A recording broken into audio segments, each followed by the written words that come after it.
in Knoxville, Tennessee, where Michigan State Spartans have already advanced with a win over the Gauchos of UC Santa Barbara to meet LSU or Georgia Tech next week in the Sweet 16 in New Orleans. Tonight from the SEC, the Tigers of LSU against Bobby Cremen's Yellow Jackets of Georgia Tech. And hi again, everybody. I'm Brad Nessler along with Tommy Heinsohn. Welcome to Knoxville. Tommy, LSU and Georgia Tech tonight. LSU, so many people had such high expectations for this club at the beginning of the year, and Bobby Cremen's Yellow Jackets seem to be peaking at the right time. I think this is going to be one of those go-go games. Very, very fun to watch. You're going to see a lot of up-tempo basketball. Chris Jackson may have been a distracted player this week because awful lot of things being written about him turning professional.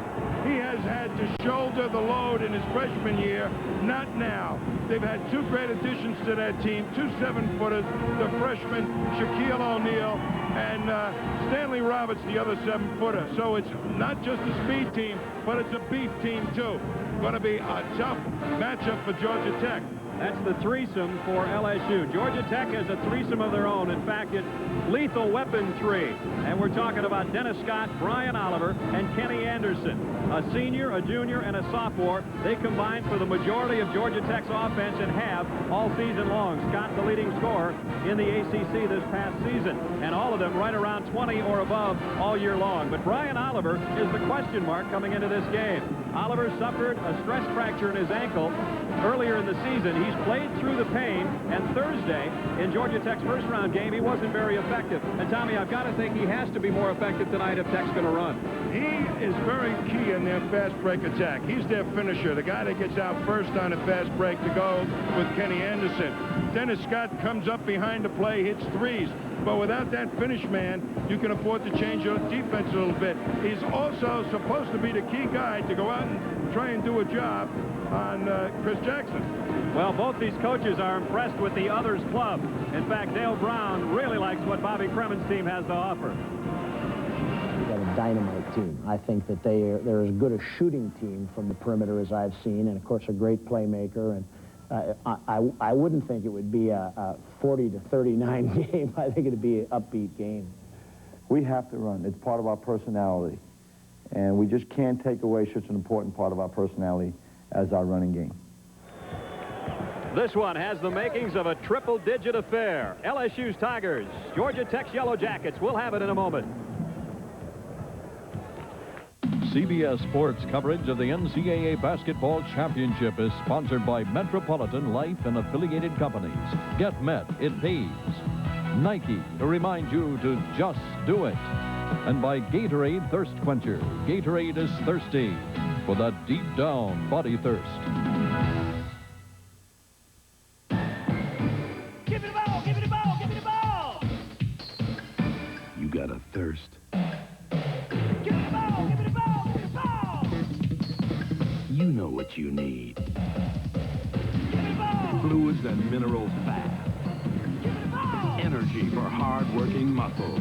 Gatorade! Nothing better. Give me some of that Gatorade.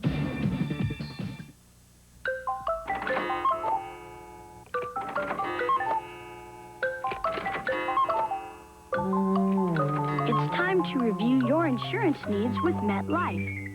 Get Met. It pays. Li Chin of the Chinese National Airline uses Craftsman, hand tools that are guaranteed forever. The tools a lot of people buy because they know they can always return them. And some buy because they know they can't.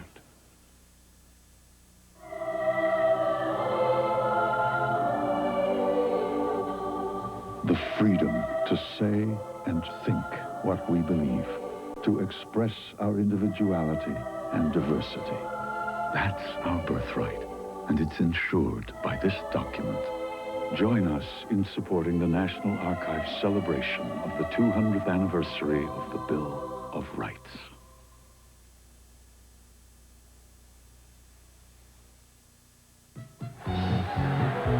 The nightlights of Knoxville, Tennessee, and the calm of the city about to focus inside Thompson Bowling Arena for a second-round matchup in the Southeast Regional between the Tigers of LSU and the Yellow Jackets of Georgia Tech. Let's go to Haywood Harris, our PA announcer, and meet our starting lineups. Good evening, ladies and gentlemen, and welcome to the Thompson Bowling Arena in Knoxville, Tennessee, for tonight's Southeast Regional second-round game between the LSU Tigers and the Georgia Tech Yellow Jackets. And now let's meet the starting lineups. For LSU, at forward, a 6'7" sophomore from Natchez, Mississippi, number 24, Burnell Singleton. For Georgia Tech, at forward, a 6'8" junior from Reston, Virginia, number 4, Dennis Scott. For LSU, at forward, a 7-foot sophomore from Hopkins, South Carolina, number 53, Stanley Roberts. For Georgia Tech, at forward, a 6'10" freshman from Chattanooga, Tennessee, number 32, Malcolm Mackey. For LSU, at center, a 7'1" freshman from San Antonio, Texas, number 33, Shaquille O'Neal. For Georgia Tech, at center, a 6'9" senior from High Point, North Carolina, number 44, Johnny McNeil. LSU at guard, a 6-foot sophomore from New Haven, Connecticut, number 10, Maurice Williamson.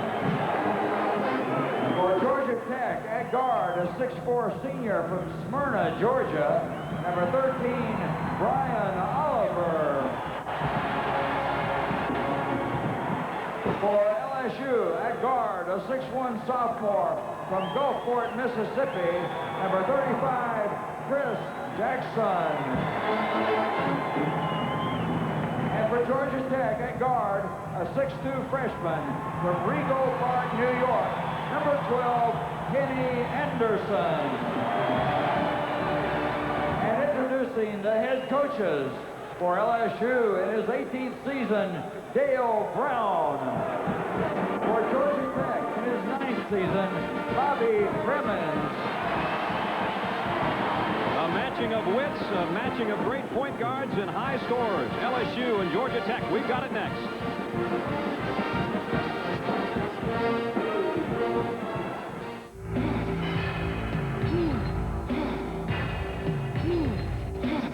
Yeah, I'm busy, but I still like to keep in touch with the guys in LA.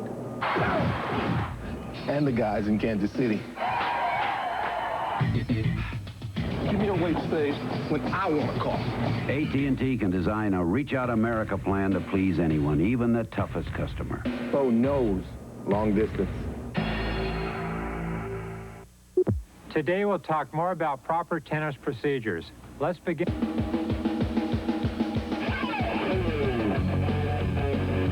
Never try to hit too hard. In tennis, conservative attire is a must. Avoid overexcitement.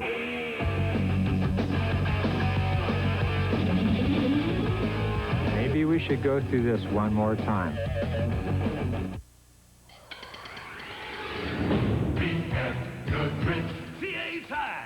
BF Goodrich TA tires perform like great athletic shoes.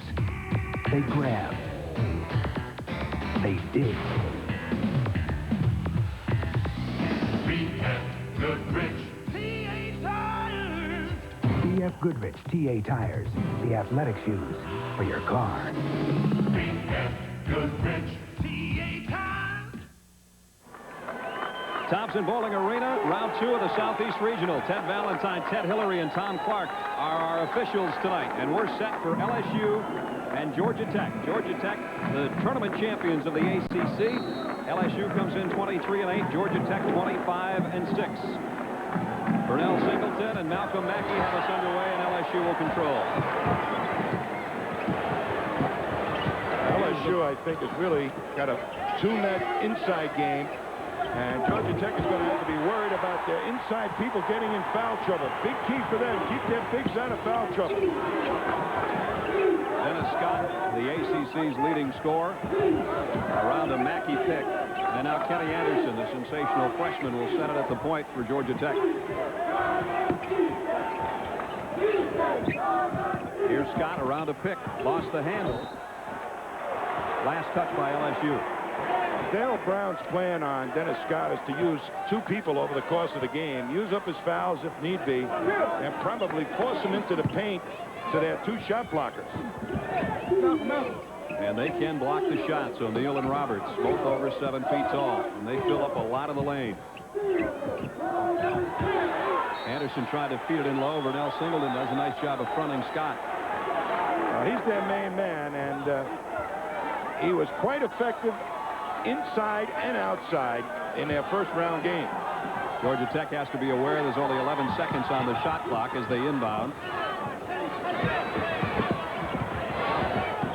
I don't know if Kenny Anderson's aware of that or not, Tommy. Well, he is now. Mackey got the rebound. His hook.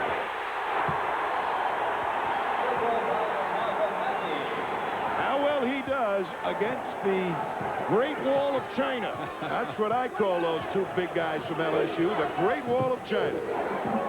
Tech wants to pull the defense out and really defend the perimeter. That might be the key tonight as Shaquille O'Neal ties it up. Well, they have a size advantage at with one of those 2 guys. Mackey can hold his own with one of them, but McNeil much smaller. And Vernell Singleton picks up the first foul of the ball game, trying to hang with Dennis Scott. He'll have his hands full. North Carolina's advanced to the Sweet 16, an upset over Oklahoma. Michigan State here in the Southeast region held on for a win. UNLV already in. Ball State by 2 over Louisville. They continue their Cinderella story. Dennis Scott outside.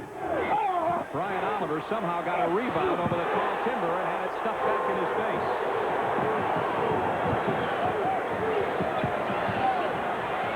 Chris Jackson and Malcolm Mackey has done well early.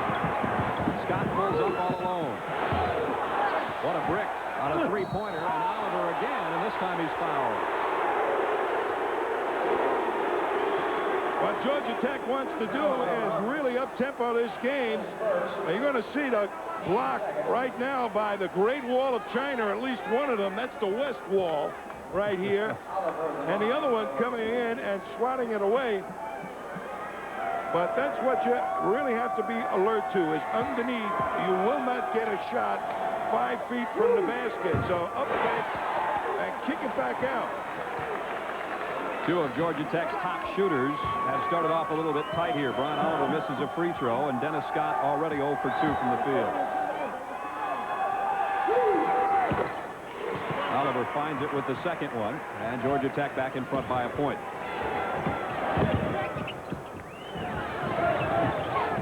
Tech with a little backcourt pressure. It's got LSU bothered, but Jackson gets into the front court. LSU has been bothered with pressure defense most of the year, and you wouldn't think that would happen with Chris Jackson and Williamson in the backcourt. Chris Jackson for 3. You cannot back off him. So quick on the release, and it's 5-3 LSU. Great entry pass by Anderson to Scott. Scott had it blocked by O'Neal.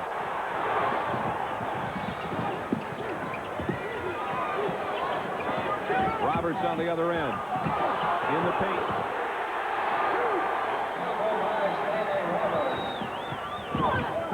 Scott's foul on the other end. No.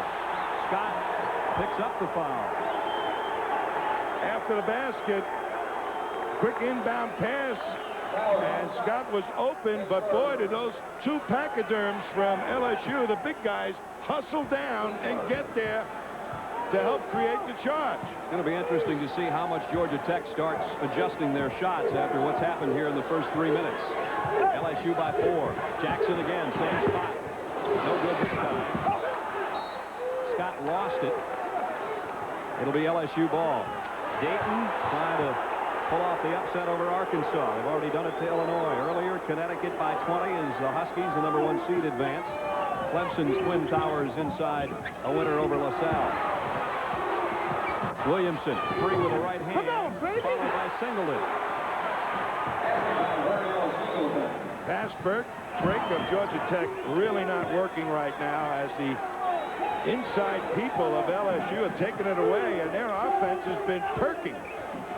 Brian Oliver for three. Short. Williamson and Jackson bringing it up. Williamson flies in. Bobby Cremins might need a timeout. His team trails by 8. LSU was the team that elected to run with Loyola of Marymount and beat them at their own game. Johnny McNeil in low, lost the handle, turnover, Georgia Tech. Going to see the fast break off the rebound. And once it gets into the guard's hands, Chris Jackson, off the wing they go. The little guy, not much of a finisher. Williamson can't get up and stuff it, but boy, is he fast to the hoop. LSU's jumped out on Georgia Tech 11-3. Just about 4 minutes into the ball game.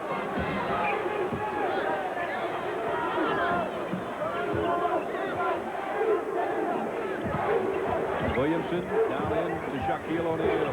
Off the glass. Now they're just shooting right over the top of the Tech players right now. O'Neal is not nearly big enough. Malcolm Mackey has Georgia Tech's only field goal. He's got the ball on top. McNeil got O'Neal in the air. Had blocked by Roberts. Wow. 15:34 to go first half. And Georgia Tech in a big hole early. Every 500 years or so, an exceptional printer comes along. Introducing the IBM laser printer with a revolutionary design that will make it the new standard for years to come. The IBM laser printer. Suddenly, nothing else measures up. In redefining the laser printer, IBM made it 33% smaller, with 60% fewer parts than the old standard. Could that be the reason it's also 25% faster? The IBM laser printer. Suddenly, nothing else measures up. Yea, there comes a time in the life of a man and a woman when they must assume the responsibilities of adulthood and leave behind those toys of youth, which though they may run fast and give pleasure to the soul, yet leave no room for family. The Mitsubishi Galant sports sedan. It's not only fast and gives pleasure to the soul, it leaves plenty of room for family. Yay. For added pleasure, factory-to-dealer incentives can save you up to $1,000. Who gives you guaranteed morning delivery in the U.S. for just $8.75? We deliver. Delivery to over 95 countries worldwide for just $10.75. We deliver. With 46,000 drop-off points coast to coast. We deliver. Only express mail service from your post office. Because when it comes to sending it overnight or overseas, we deliver for you. Gene Barry as Bat Masterson, Hugh O'Brien as Wyatt Earp, John Schneider as Pat Garrett. Legends unite to save Lee Horsley in Paradise. A gathering of guns tonight at 9. What does size mean in a game? Well, right here you're going to see the size advantage Roberts has over, over Johnny McNeil. Johnny McNeil, and you're going to see a little up fake, and there's the next big guy, Roberts, standing right there. You can get by one maybe with a good fake, but not two. An 11-0 run in the last 3 minutes, 12 seconds for LSU, and Georgia Tech's put themselves in a big hole, trailing by 10. Anderson going to try to create on his own, and he's going to be called for the foul. Kenny Anderson was looking with anticipation to penetrate against these big guys and try and dish off. LSU 6 out of 10. Georgia Tech 1 for 9.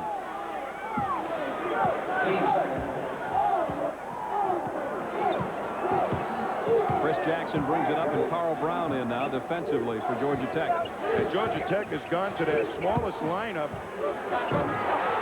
And right now, they're going to pick on the smallest player on the front line of Georgia Tech. That'll be Dennis Scott. He's going to play one of those big guys. Georgia Tech trailing by 12. Carl Brown, and he has it blocked. Jackson pushes it. Can't get it. Oliver will clear it off for Georgia Tech, and the Yellow Jackets run up 3-on-3. Scott's jumper. He can't find the range. LSU 2-on-1. As the big guy. Will he wear it down? Can they keep running? Bobby Crimmins says, let's talk it over. We're down 14. Shaquille O'Neal out in front of the fast break. Wow. You're going to see him. Ends up with the ball. They're going to pitch it to him. And beautiful tap pass to Singleton to cap a beautiful fast break.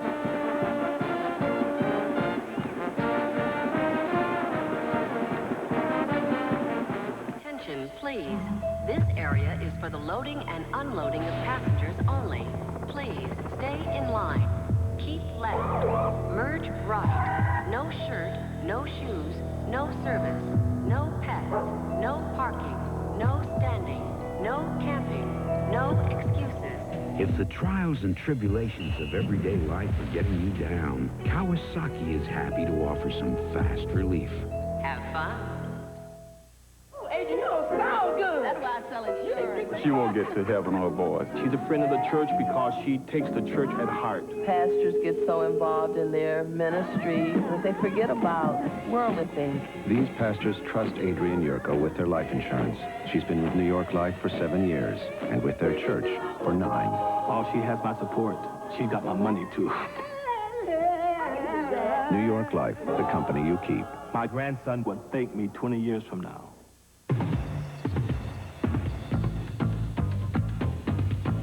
To perfect the new Lexus ES250, our engineers had to spend many long days on the test track. But with standard amenities such as fine-grained wood and a 6-speaker high-output audio system, at least they had excellent working conditions. Presenting the Lexus ES250, the luxury sedan of sports sedans.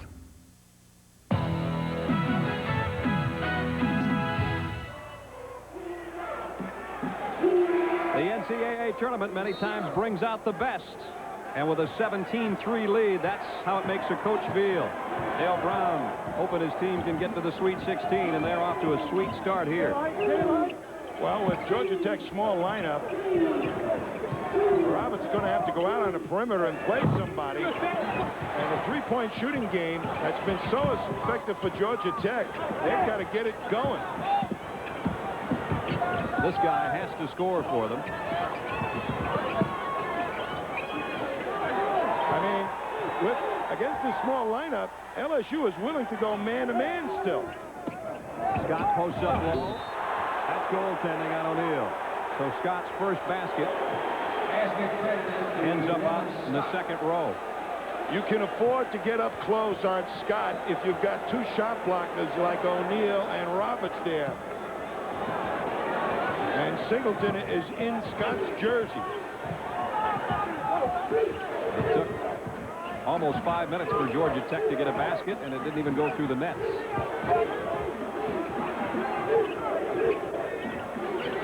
Williamson outside for 3. They may have the 2 smallest guards, but boy, can they hit from the outside. Oliver's been short on every shot. Here's the outlet to Williamson if he can run it down. Saves it to Singleton.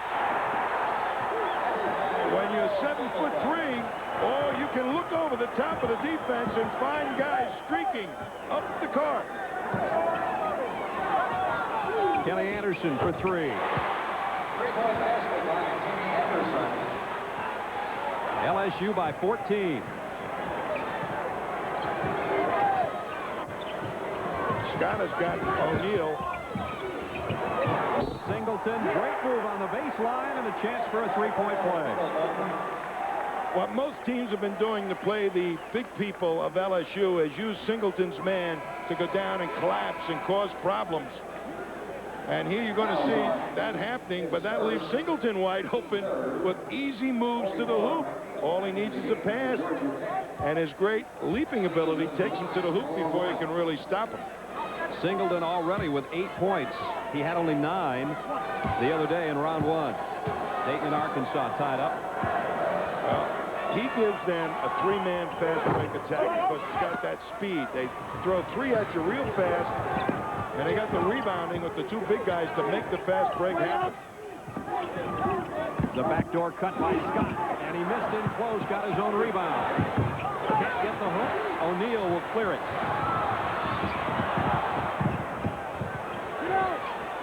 And guess who was on the wing? Roberts. Stanley Roberts. And he covers up the whole wing and then some. Georgia Tech will get it back out of bounds. Williamson lost it. Dale Brown, the second winningest coach in SEC history. And look what the Tigers have done to Georgia Tech early. Scott around a pick. Didn't quite have enough time to let it go.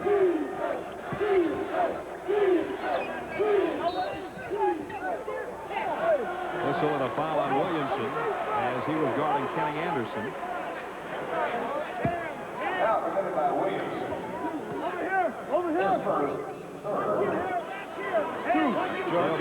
Georgia Tech has not really established their outside game at all, as LSU has pinned them out there on the perimeter. Everybody in an Anderson's jersey or Scott's jersey. Basket good by Anderson, and that might help to spark Georgia Tech a bit as Williamson picks up his second foul in about 5 seconds. Well, they've gone to their main man. It hasn't worked, but here's a guy that could put some moves on a smaller player. Williamson. That's a layup, or was that? Wow. Freshman, ACC, Freshman of the Year. He's not a point guard. He is, in quotes, a playmaker. He makes things happen for other people. You don't diagram on paper what he does. LSU 17-point lead has been cut to 13.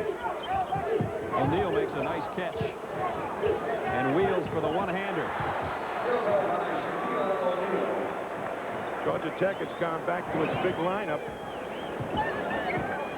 O'Neal hasn't missed. He has 8 points. Again, a 15-point LSU lead. Mackey in low against Roberts. Well, he's not intimidated. At least he took the shot. Scott follows. Mackey again. Blocked but fouled, I believe. Or are they going to call it on Mackey? You know, when you're underneath there looking after grabbing a rebound to score a basket, you look for what I call blue sky. There's nothing but thunderclouds there right now for these guys at the white jerseys trying to put it back up. There is no blue sky. Stanley Roberts is going to get a breather. Harold Boudreau will check in. Brian Oliver, who's been short on all his shots tonight. He's playing with a stress fracture in his ankle, and it might be affecting the way he pushes off for his jump shot. Carl Brown will sit out, and Oliver back in there. Malcolm Mackey, a freshman out of Chattanooga. He used all of it. He has 3 points.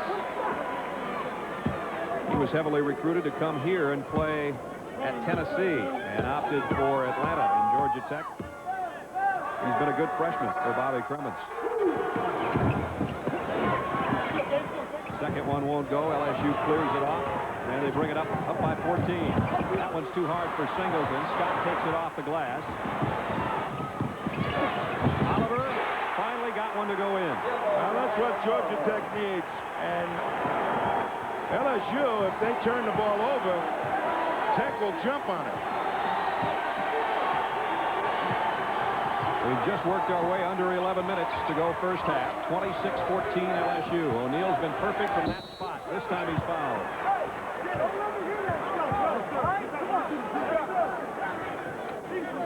Going to see a real good alley-oop pass, and Oliver with the catch and goes up strong, but he is out in front. He's the finisher. He's not going up cramming them like he normally could do, but they need him out in the front of the break to make it effective so that Scott can come down and shoot the threes after the defense caves in a little bit.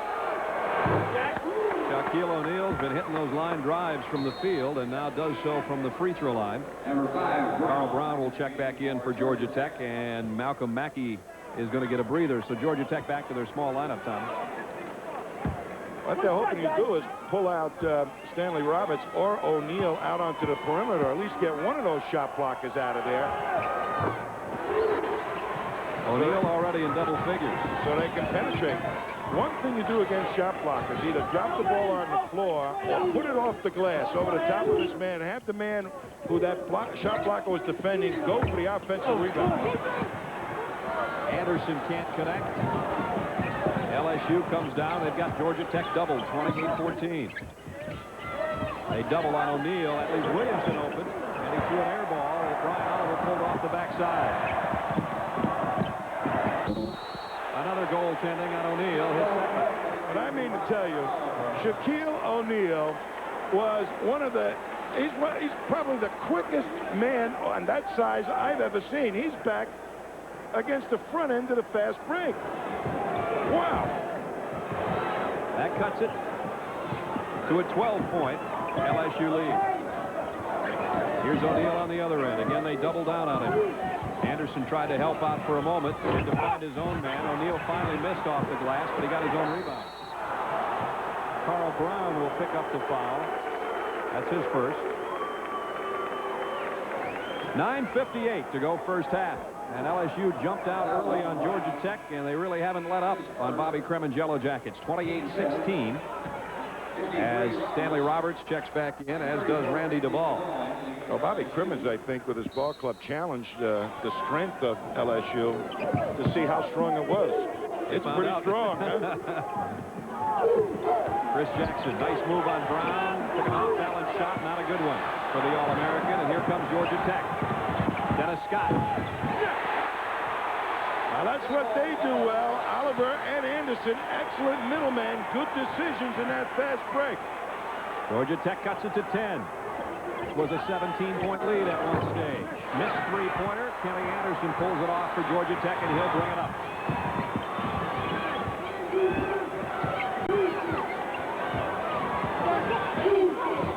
Singleton is hanging right there with Scott, trying to deny him the ball. LSU has Roberts on Carl Brown, a guard. What a mismatch. O'Neal with his third block.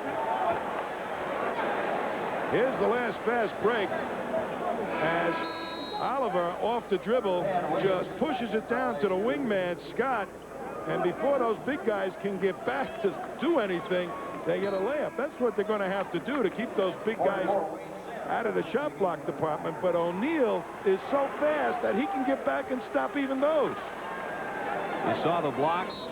O'Neal and Roberts have combined for 5 already, and O'Neal's going to get a breather, and Wayne Sims has checked in for LSU. Here's Dennis Scott.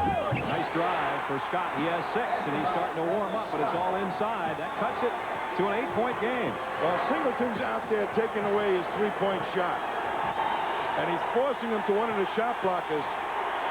There's only one in the ball game right now. Tech could get back into it.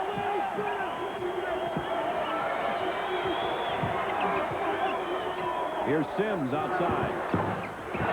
Slangs it off the iron, and Kenny Anderson clears it ahead to Oliver, a little bit too far in front.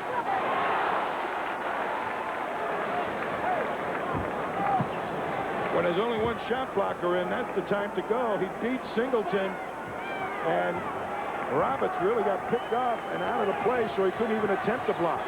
28-20, LSU. Stanley Roberts, short. Brian Oliver picks it up. 5th rebound already for Oliver. Johnny McNeil, good move to the inside. Stanley Roberts is going to the outside, not nearly as mobile as O'Neal is, and if you lift him, you got layup city. Tech on an 11-4 run, and it's 28-22 LSU. Roberts baseline, in and out. Scott clears it off for Georgia Tech. And the Yellow Jackets can cut it to 4. And Williamson's going to pick up his 3rd foul, Tom.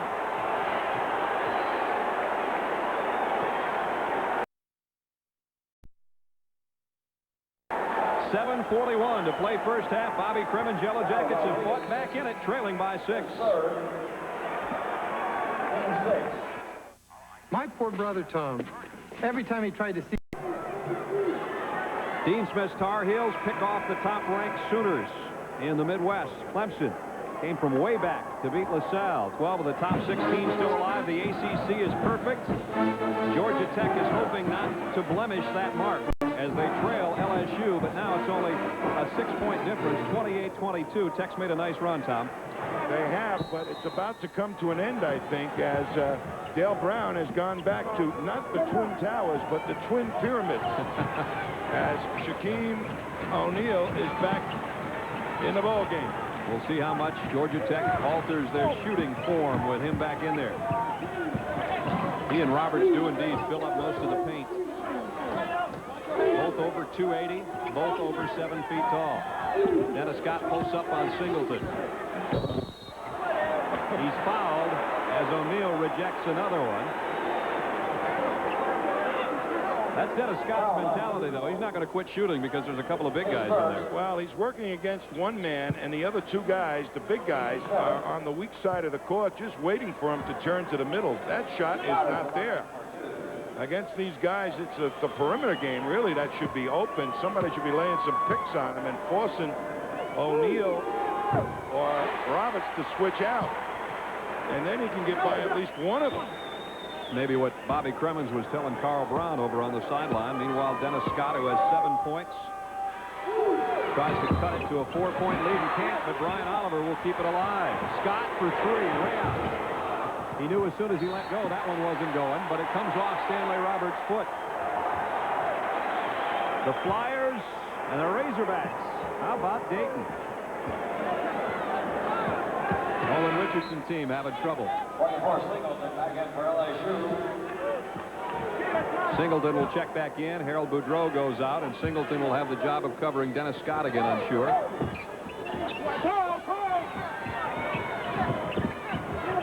Kenny Anderson. They got one of the big guys gone, and Carl Brown, because they know he's not a shooter.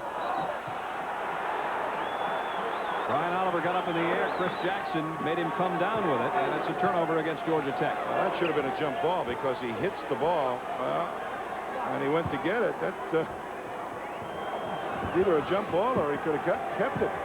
Isn't that almost a change of possession? Yeah. 5-point LSU lead. Under 7 minutes to go first half, as you see. Roberts left it for Jackson. Call a foul underneath. And then just to mess you up a little bit, they throw it into the low post with those two big guys and shoot the little guard, Chris Jackson, to the basket to really confuse your mind. And Jackson was fouled by Carl Brown before the shot, so LSU ball on their own baseline. O'Neal, Scott's trying to get it away from him and can't. And slapped his hand in the process, so Dennis Scott picks up his second foul. You know, Dale Brown at the beginning of the year said this team does not have any senior leadership, and really the team was searching for a leader. And guess who he thinks the natural leader of the ball club is? The big freshman. The big freshman, Shaquille O'Neal. He says he is our natural leader. Everybody goes to him. He's got the type of personality. Jackson isn't a guy. He's a quiet person. Dale Brown says so much is expected of Shaquille O'Neal, and he says everybody forgets he turned 18 about a week ago. He's just a kid, although he's a big one. And he has 11 points, and it's back to a 6-point Tiger lead. Anderson got 3 momentarily, didn't get the jumper, and Roberts pulls it off.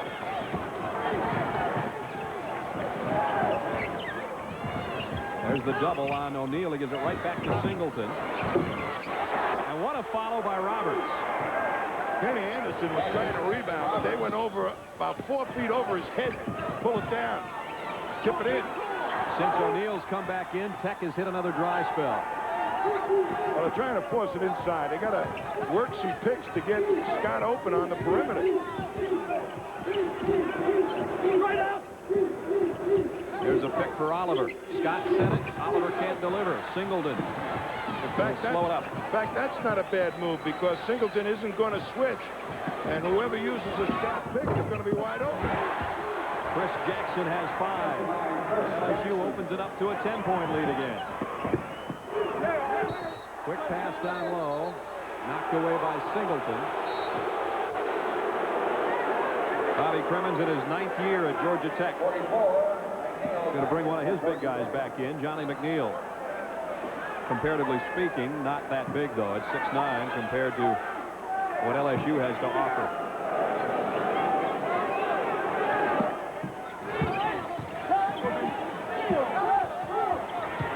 Kenny Anderson picked up by Randy Duvall now. Oliver open for 3. And we're going to foul underneath. It'll be on Roberts. Georgia Tech would love to get those big guys in foul trouble. Dayton still in front of Arkansas. North Carolina wins. Rick Fox hits in the final seconds. Michigan State here, a 4-point winner. UNLV has advanced to the Sweet 16. Ball State continues the Cinderella story as they pick off Louisville. Connecticut big. Clemson coming from behind to take care of LaSalle. Looks like Jim O'Brien there from Dayton learned a few lessons from Rick Pitino. Malcolm Mackey with 4 points. Jim O'Brien was assistant coach to Rick Pitino on the Knicks. All that full court pressure and three-point shooting, that goes a long way. And it's been poured back into the college ranks. 8-point game, LSU in front, 33-25. With Tommy Heinsohn, I'm Brad Nessler at Thompson Bowling Arena in Knoxville. This is round 2 of the Southeast Regional. LSU jumped out in front early, and they've maintained their lead throughout, although Georgia Tech at one point had cut it to 4. Jackson, a road pick, threw up an air ball. The other night, Chris Jackson, we thought, got a little frustrated that he couldn't get into the offensive flow of things in their first-round game, Tom. Well, what Raleigh Massimino did and his Villanova ball club is deny him the ball as much as possible. Stuck a man in his jersey with him, so you couldn't actually get him the ball. Here, he's going to be a little bit more open, have a chance to move with it. Run the ball club, use some picks, find his shot. Under 4.5 in the first half. And Roberts works inside on Mackey. Well, you got to get out on Jackson. That doesn't leave much room to go back and help out against the big guys. Scott simply has to get warmed up from three-point land for Georgia Tech, and so far, he hasn't hit one from out there. Last touch by LSU. Well, would it go up?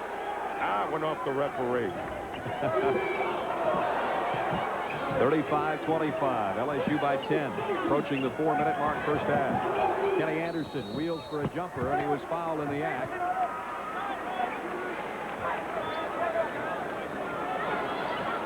Randy Duvall. What a tough team to play against this LSU team. Any team used to taking things to the basket better find a new way to play the game, because O'Neal and Roberts are just going to deny you everything. And Singleton isn't bad for a quick forward either. He played center last year, so he's used to being the anchor in the paint. Kenny Anderson from Rego Park, New York, with 6 points. Make it 7. He has no assists yet tonight, and he led the ACC and was 4th in the country in that category. So it hasn't been an assist kind of night for Kenny Anderson yet. Kenny Anderson made All-City New York 4 straight years. Kareem Abdul-Jabbar only made it 3 times. He was a legend in high school ball in New York. In fact, his jersey's in the Basketball Hall of Fame because of those 4 straight years that Tommy talked about. Johnny McNeil. He doesn't take many of those. Well, Johnny, you're going to be wide open on pop-outs. As a guy that could take the penetration and find him. Chris Jackson got no help in the backcourt. 5-second call. Nobody there to throw it into. A major mistake by LSU. 35-28 Tigers. Saturday morning in Ford County. I see you got a new Chevy. Yep. That's a pretty smart buy when you amortize the cost of depreciation as it relates to inflation in the GNP. Yep. In fact, when compared with Ford Ranger, Chevy S10 has held more of its value model years 1984 through 88. Yep, and they say they've been worth more when you trade them in, too. A tradition of higher resale value. No wonder people from Ford prefer Chevy trucks. Nobody's winning like the heartbeat of America. Yep. Ba, ba, ba, ba, ba, the rubber rain, take my hand. So what do you think Mom's gonna do when we both show up out of the blue? Well, hopefully she'll feed us. Listen, you want to talk about your love life? No. Well, I mean, I don't mean your love life now. I mean your whole love. You know, it's amazing that every girl you went out with in high school was blonde.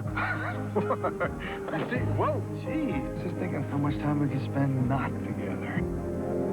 One day it could all come down to a few inches. For those few inches, it's good to know you have Goodyear tires.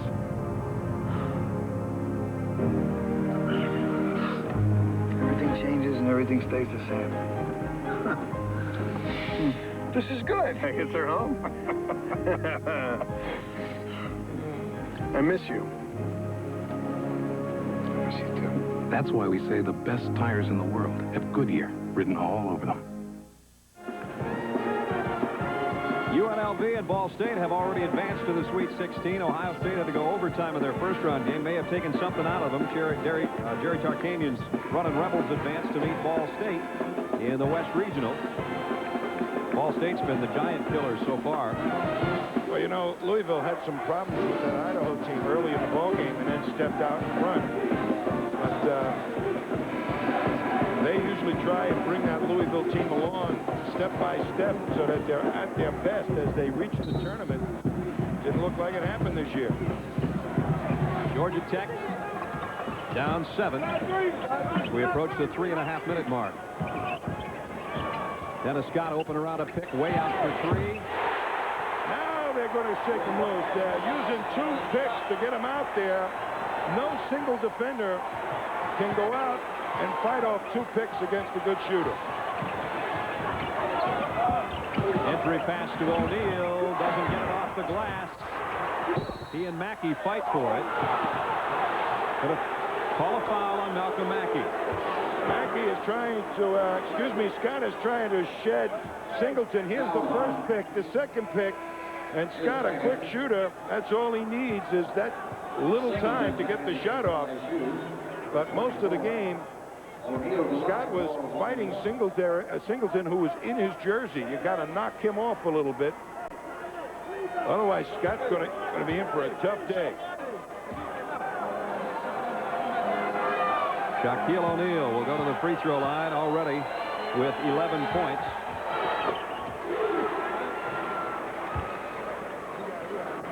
His high of the season, 26 against Lamar. 20 times he had double-doubles. And you can tell why by watching him here in the first 17 minutes. He can get up in the air. Boy, is he light, too. He just bounces on his toes up the court. Shaquille O'Neal with 13. At the 3-minute mark, Georgia Tech down 37-31. And Singleton called for the foul as he tried to work his way through a pick. And there is the double teams once again, or double picks to try and shake Scott loose, and Singleton trying to get through ends up fouling. Coming up at halftime, Jim Nantz will bring you up to date on the road to the Final Four. Scores and highlights from other games already today. And you'll know who's heading to the Sweet 16. Several teams already in. 6, in fact, in. Georgia Tech and LSU battling to become another. And Johnny McNeil has played a pretty good game so far for Bobby Cremins. 5 points for the senior out of High Point, North Carolina. Well, he could have a field day on any kind of penetration. The 2 shot blockers are going to go to the ball. That should turn him loose on the offensive board. Either that or give him a wide open jump shot on the baseline. McNeil with 6. Again, it's a 4-point LSU lead. Dayton and Arkansas now dead even. Roberts double team. Leaves it off for Singleton. Here's Roberts. Nice turn. Too hard. Neal picked it up on the backside, though, and scored. Well, Mackey did a great job of blocking out O'Neal, but O'Neal just went right over the top, standing still. 15 points for the freshman. And again, it's a 6-point Tiger lead. Scott wants a pick from Mackey. Finally got it. Hard off the glass. Chases it down and keeps it alive. And we're going to have a foul on Chris Jackson. Let's watch O'Neal on this play on the weak side as the shot goes up, and Mackey really puts a body on him. And look how easily just comes up with the rebound. I mean, Mackey was as great a position as you could be in to block O'Neal out. How big can you possibly be at 18 years old? In his case, 7'1", 286, and he has done the job in the paint. 10 field goals to go with his 5 free throws. Here's Georgia Tech senior captain Brian Oliver. You know, a player his age at that size, he is so coordinated. I mean, you look at the difference between Stanley Roberts and O'Neal, and Roberts a little bit older, not nearly as quick or as coordinated, and he's pretty well coordinated. But O'Neal is outstanding. Oliver has matched his points with his rebounds, 7 of each, and again, LSU's lead cut to 4. Georgia Tech better hustle back on defense. Roberts with the follow on the Singleton miss. They beat the press. That's what happened. Take it to the hoop. Scott had a 3 go in and out, and a foul on Stanley Roberts. And now Roberts with 3. One of the things that Dale Brown gets most concerned about is that these officials don't know how to referee big guys. They just touch somebody and they fall down. You got to give them a chance to play. But it makes it doubly tough on officials who aren't used to seeing big guys like this play and calling like contact. I can remember a couple of years ago when Patrick Ewing was at Georgetown, coaches used to slide a point guard up underneath him, and they'd never see him. As soon as he turned around, the guy would fall down, and they call an offensive foul on him. And that's what Dale Brown is afraid will happen to O'Neal and Roberts. Who is it that said the other day there aren't a lot of 7-foot officials around to see what really goes on? Johnny McNeil, 3 for 3 from the free throw line, and again he can cut LSU's cushion to 4. That one came out, and O'Neal pulls it down for LSU. They run it up in a hurry. Here's Sims in the paint. Singleton, nice offensive rebound, and he's fouled.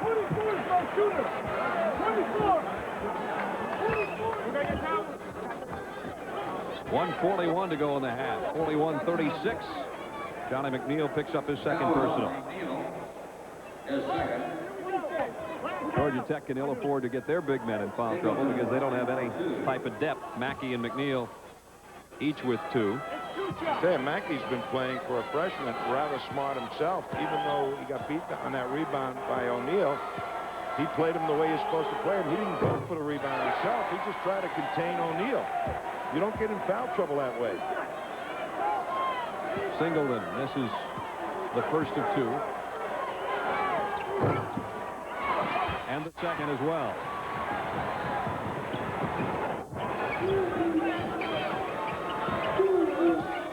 Down to 1:30 now remaining first.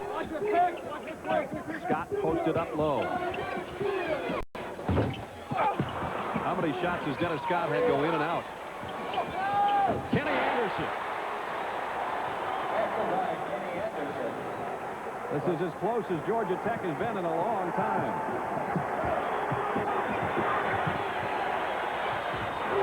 Anderson plays for the steal.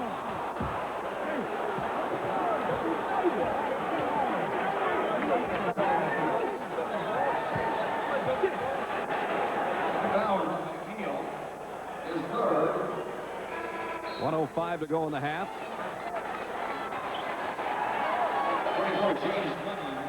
James Munlin checks in for Georgia Tech. Johnny McNeil will go to the free throw line.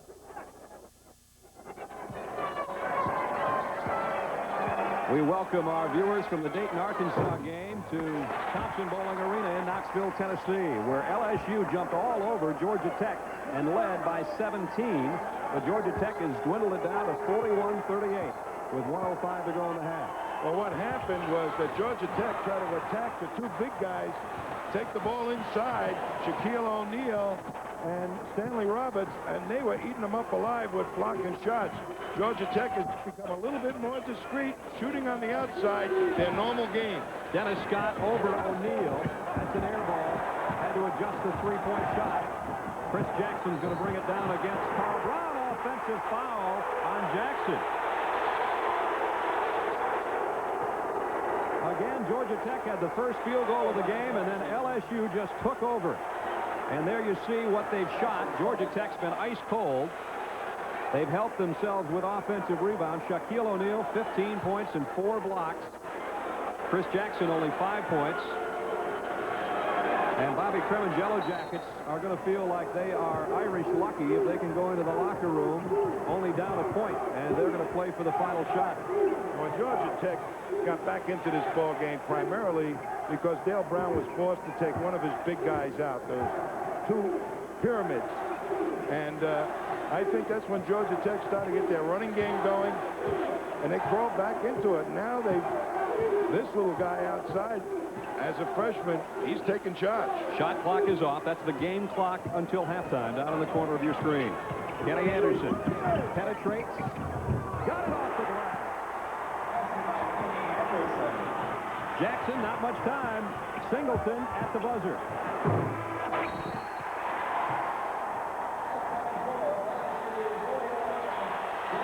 Bobby Cremen's Yellow Jackets somehow found a way to fight back in, and they trailed Dale Brown's LSU Tigers by only 1. End of the first half. The score, LSU 41, Georgia Tech 40. CBS Sports coverage of NCAA Basketball Championship will continue after this message and a word from your local station.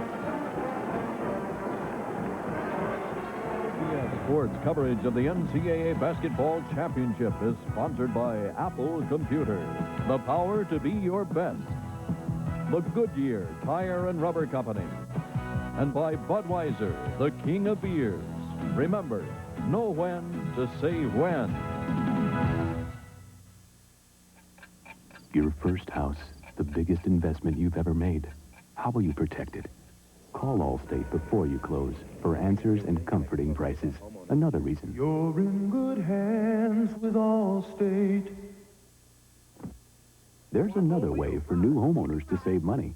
The Allstate New House Discount. It could save you up to 15% on Allstate homeowners insurance. Another reason. You're in good hands with Allstate. A member of the Sears Financial Network. Send up a crow's foot. Give me an Applejack. There's a place in the friendly skies where not everyone's so friendly. Stop. Hold it. I need 3 hours minimum. Check it out. Over 9,000 mechanics of United Airlines work Give me here. a mini grinder. They're picky, fussy, stubborn. But if you fly, they're the best friends you'll ever have. United, rededicated to giving you the service you deserve. Come fly the friendly skies. Get into a new thing. Hot wings. Kentucky Fried Chicken. Looks great, Dave. When's she gonna let you drive it? Hot wings. New Hot Wings from Kentucky Fried Chicken. It's powerful. A new kind of protection. Speed Stick Deodorant Sport Talc. Made just for a man.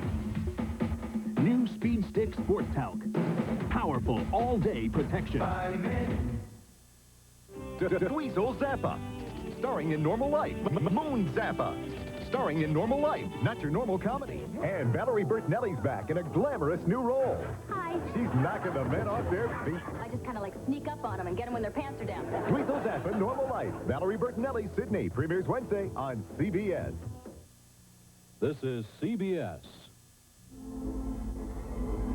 Pepsi drinkers. There's a whole nother world out there. Diet Coke. Discover the 1-calorie real cola taste worth leaving Pepsi for. Just for the taste of it. One giant sip for mankind. Now you can get 4 ounces free in specially marked 20-ounce bottles of Coca-Cola Classic, Diet Coke, and Mellow Yellow. Iced down and waiting for you at your neighborhood convenience store. This is Tropicana Pure Premium. No other major brand of juice comes closer to this than Pure Premium. Now this is Tropicana Pure Premium Homestyle for those with fond memories of Mom's juice. Homestyle is filled with juicy bits of real orange, like Mom's. So if you like the taste of juicy bits, no other major brand comes closer to this than Pure Premium Homestyle. Either way, you just can't pick a better juice.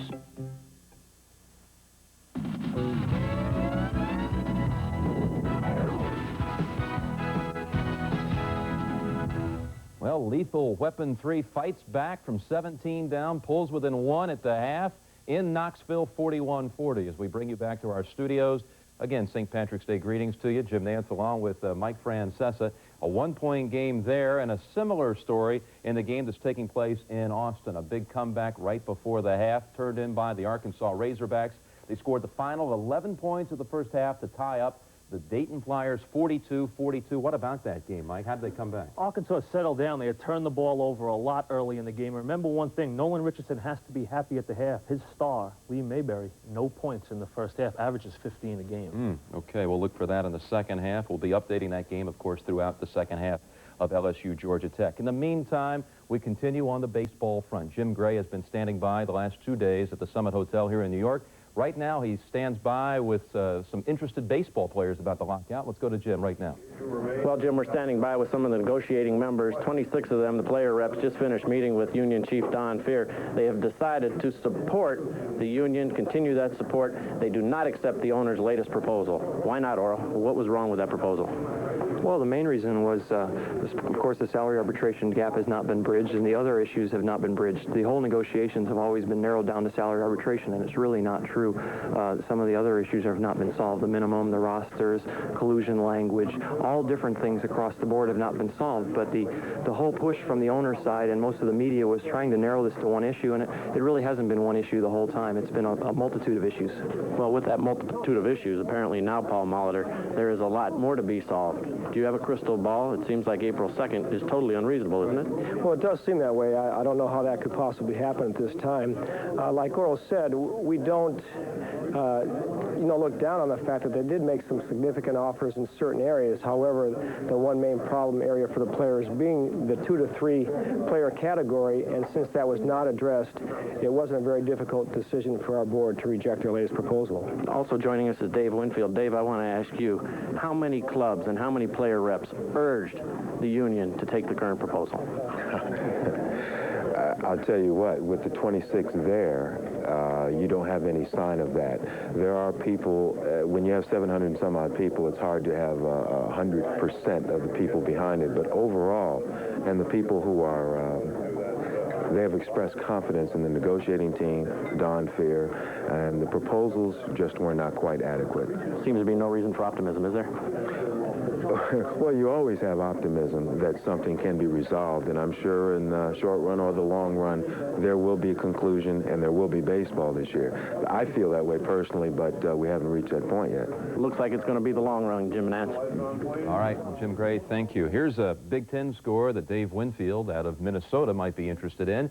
The 1 seed in the Southeast, Michigan State over Cal Santa Barbara today, 62-58 to advance to the Sweet 16. Of course, dressed in green. Well, maybe not the fans, but the players wore green and white for Michigan State. It worked here on St. Patrick's Day, and there's the dunk by Stevens. Jerry Pim's team tried to slow it down, Mike. Not a pretty game, really. Really wasn't. Michigan State got it done on the defensive end, held UC Santa Barbara 32% from the floor, and Eric MacArthur, who we had talked about, to just 8 points. All right, and Michigan State now will wait to find out its next opponent. It'll be either LSU or Georgia Tech. The shocker today, well, actually, there were a couple of them. This one, though, takes precedence because Oklahoma, the first 1 seed to fall, losing at the buzzer to North Carolina, the 8 seed, down in Austin. Rick Fox firing them up from three-point range. He led the Tar Heels with 23. Oklahoma regains the lead in the final minute. After a free throw, the game is tied, closing seconds, and Brent had the call. They'll come through Davis, and he'll come to Fox. Fox comes down the baseline and hits it. Carolina wins it. Carolina upsets OU. What a great group. I told you I was happy with them all year, but I begged them in half, hey, do one thing for me, and I bowed on my knees and said, win. He begged, he got the win, and North Carolina now moves to Dallas in the Sweet 16. 10 straight years the Tar Heels have made the round of the Sweet 16, Mike. And when you think about it, Dean Smith, an underdog, Jim, every year we've had this tournament, he's been one of the teams to beat. Go back to 1979. Since then, they'd only been lower than a 3 seed. This year, they'd been at least a 3 every other time. So he wasn't the favorite this year, and he surprised somebody, a #1 seed out. A beleaguered bunch during the season, and now proving critics wrong today.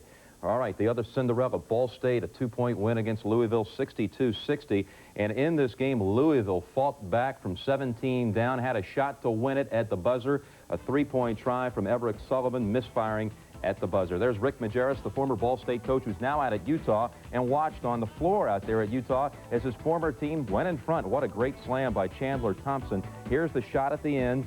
Sullivan shot, misfiring, and Dick Hunsaker, the coach now at Ball State, moves on. Tremendous amount of heart. We competed for 40 minutes. They made run after run after run at us. We kept them at bay. You know, what can you say about the courage of these kids to hang in against that team? And, you know, what a moment. What can you say? Final 16. Final 16, here they come. Ball State will now go against UNLV, the 1 seed out there, victorious over Ohio State as the Buckeyes lose for the 4th straight time in the tournament in the second round. UNLV opened up midway in the second half. Clemson again comes from 19 down to win today against LaSalle, knocking off the 4th seed in the East. Next up for the Clemson Tigers, the Big East bunch from Connecticut, 20-point win over California. The Bears scored the first 2 points, then Connecticut scored 17 unanswered and really was never threatened thereafter. Tomorrow, here's the lineup. St. John's and Duke at 12 Eastern time. All the country gets this except for the West Coast, and then 3 games follow this one up. Check your local listings, but it'll be the Virginia-Syracuse. That's a Southeast region game. Texas against Purdue in the Midwest. UCLA-Kansas, that is an East Coast matchup, East region matchup. And then it's Loyola Marymount against Michigan, the defending national champions. Most will get this game from the West region. It's Xavier against Georgetown out of the Midwest, as the Midwest now opens up with the Oklahoma loss. And Northern Iowa against Minnesota. And that Northern Iowa team that beat Missouri now moves on and plays Minnesota tomorrow. That's the late action here on CBS. Now, for those of you in the West Coast and in the state of Alabama, you'll get another game. It's Alabama against Arizona. That will close it out, second round, as we move on the road to the Final Four. All right, we're getting set for the second half back in Knoxville. It's Georgia Tech and LSU, a 1-point game. We'll return in just a moment.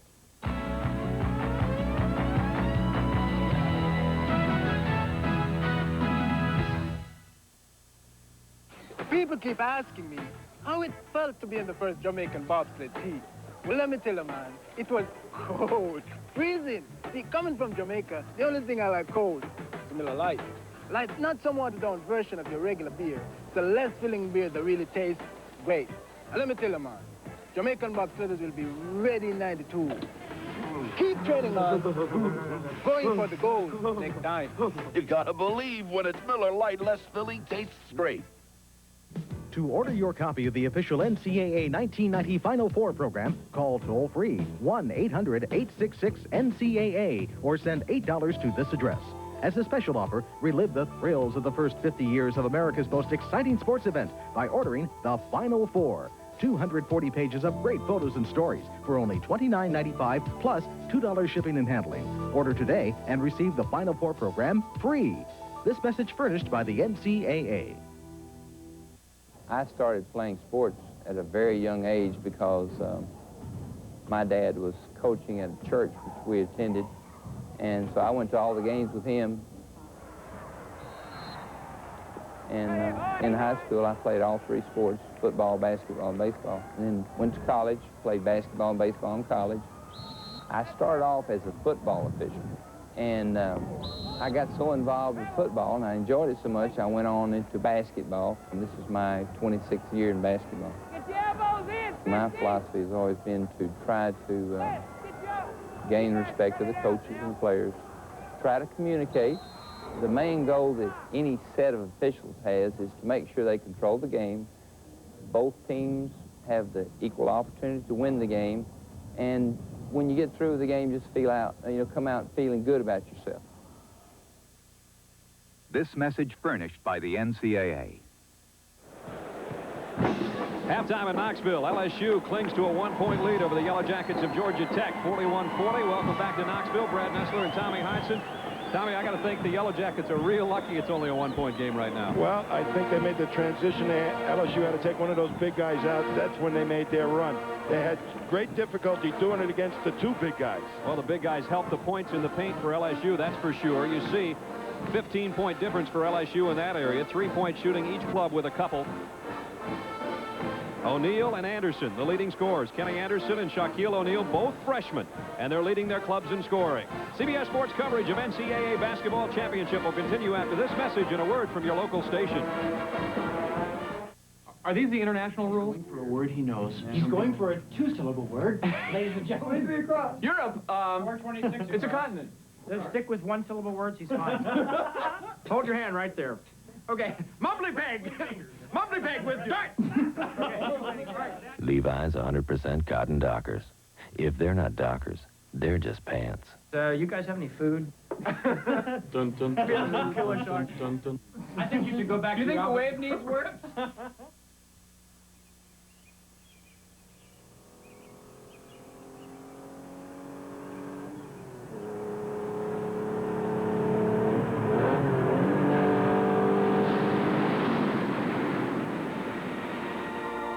Michelin high-performance radials. Everything you'd expect from a Michelin, only faster. Michelin, because so much is riding on your tires. When you've got your Power Stroke going, nothing's gonna beat you. Introducing Power Stick Antiperspirant. 24-hour protection in just one wide stroke. New Power Stick from Fabergé. Here you go. You really know how to impress your clients, huh? You should have stayed at Holiday Inn. They have everything you need for a perfect meeting, and they'll guarantee it. Why take chances with your meetings? Call 1-800-HOLIDAY. This is CBS. Let Fredrickson Orthopedics put freedom and mobility into your life with a rear-wheel drive three-wheeler. Fredrickson's has three-wheelers by Shuttle, Fortress Scientific, and Everest and Jennings. All hand-operated controls make these three-wheelers easy to maneuver inside or out, and Fredrickson's has a certified service department. Let their trained technicians take care of all of your electric biomedical repair needs. Give yourself freedom and mobility with a three-wheeler from Fredrickson Orthopedics, downtown Fargo and Jamestown. Need a full-size pickup or a new GMC Suburban? Well, head to your North Star GMC truck dealer for fantastic cashback deals. Get $750 cash back or 6.9 APR financing on the GMC Sierra pickup. Full-size inside, full-size outside. Or for truck-size roominess and passenger car luxury, it's the GMC Suburban with $1,500 cash back or 6.9 APR financing. But you gotta hurry, because they won't last long. Only at your North Star GMC truck dealer. CBS Sports coverage of the NCAA Basketball Championship is sponsored by the new generation of Oldsmobile, official car for the NCAA Basketball Championship. Gillette and the revolutionary Gillette Sensor Shaving System. Gillette, the best a man can get. And by Mass Mutual. At Mass Mutual, we help you keep your promises. Thompson Bowling Arena in Knoxville, Tennessee. Round 2 of the Southeast Regional, and LSU holds a 1-point lead over Georgia Tech. LSU had a 17-point lead at one stage in the first half, and Bobby Krement's Yellow Jackets fought back into it. It's been a game of runs. LSU had a 22-5 run to start the game. Georgia Tech came back in the next 6 minutes with an 18-6 run and then scored a 9-4 edge on LSU in the final 3 minutes, and that, coupled with missed free throws by the Tigers, has Georgia Tech back in it. LSU is in a zone right now, mainly to protect their big guys. Here's Malcolm Mackey on the baseline. Singleton last touched it. It'll be Georgia Tech ball. Dayton and Arkansas playing right now, and a tough one. As Dayton has led much of that game, Arkansas is inched in front in the second half. You know, when you play a team like Princeton that slows you down and makes you change things, it's hard to get back into your own ball game again, your own rhythm. Georgia Tech leads for the first time since the beginning of the ball game. Oliver for 3. Little pressure here, and that has been the bugaboo of LSU for several ball games. Williamson flies in, and Roberts follows with some authority. He has 10. And now we're tied. Oliver open again. Same result. The 1-3-1, that's giving Georgia Tech what they do best, the outside shot. Backcourt pressure again, giving the Tigers some trouble. Watch that 10-second count. They just beat it. Williamson penetrates and it blocked by Mackey. He'll try it again. Got it back again. Finally scored. Tough little guy at 6 foot in there. Oliver spins off the glass and can't get it. Have to be a little bit more selective. Now they're running both ways. Blocking foul on Dennis Scott. Going to see Williamson on the drive. Has it swatted, picks it up, finds another place to try and get it up. Not a good shot. Comes back with the rebound. Says, hey, this is my territory, right? Wrong, but right. Finally got it. I'm never, Red Auerbach used to say, I'm never wrong, but I'm always right. Here's Stanley Roberts, who's done enough right to have 10 points tonight, making 11. That's his first trip to the free throw line. Dennis Scott has picked up his 3rd foul, and that's not good news for Georgia Tech. There's the double-double for Stanley Roberts. O'Neal and Mackey fight for that rebound, and Mackey won that battle. Might be the first time tonight he's done so. Back to a man-to-man by LSU, it looks like, as Stanley Roberts is going to go out and play the guard. Brown. Brown's the one guy that's not a big scoring threat for Georgia Tech, and LSU's well aware of that. Brown will take maybe 3 shots a game at most. And we got a whistle and a foul on Singleton, pushing off as Dennis Scott tried to post up on him, and that's 3 on Singleton. Crimmon's saying to himself, hey, if he's going to play Brown, he's going to be out on the perimeter. That takes 1 shot blocker out of the vicinity. I'll try and get Scott back into that low post a little bit. If Brown could make him pay for giving him so much room just once, it might change things. Anderson misses and O'Neal clears it. Tie game with 17:36 to go. Roberts can't connect. Mackey hangs in there and gets the rebound. Dennis Scott for 3. Didn't get the shooter's roll, not quite, and O'Neal has a 2nd straight rebound.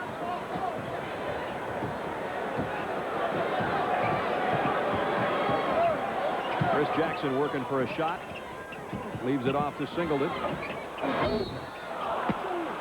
O'Neal doesn't get the basket, but he does draw the foul, and now Malcolm Mackey has 3 personals. Arkansas has come back to take the lead on Dayton, and that's their biggest lead of that ball game in the 2nd half in round 2 of the Midwest Regional. North Carolina's already advanced in the Midwest, and they'll meet the winner of that Dayton-Arkansas game. Carolina picking off #1 Oklahoma earlier. And that matchup would be next Thursday at Reunion Arena in Dallas. Shaquille O'Neal now is 16. Look at those numbers. 10 rebounds and 4 blocks. Missed the 2nd free throw. Dennis Scott high for the rebound.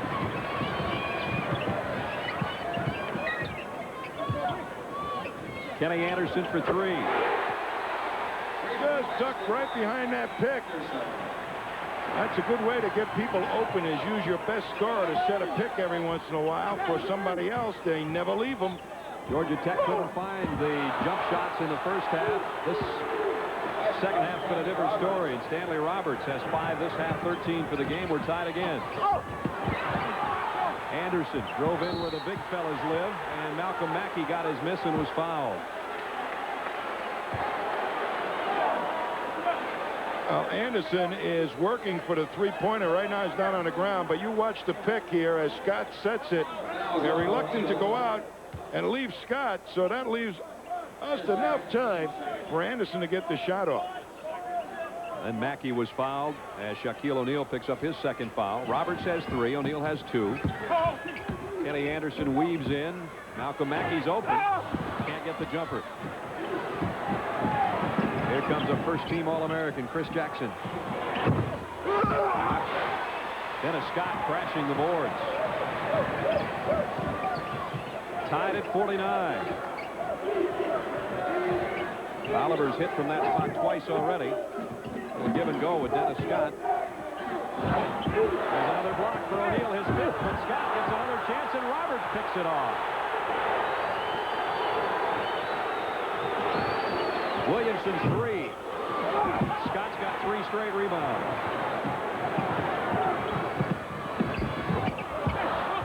Brian Oliver obviously adjusting his shot.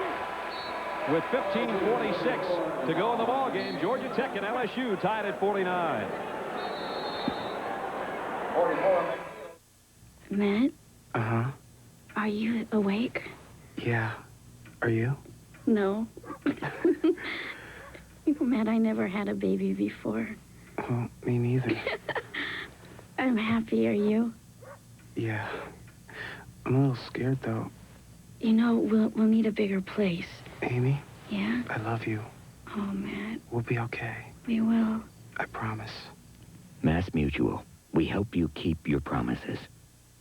Gillette announces a razor that can sense the individual needs of your face. Introducing the extraordinary Gillette Sensor Shaving System. Sensor blades are mounted on responsive springs to continuously sense and adjust to your face for the best shave a man can get. Closer, smoother, safer. New Gillette Sensor.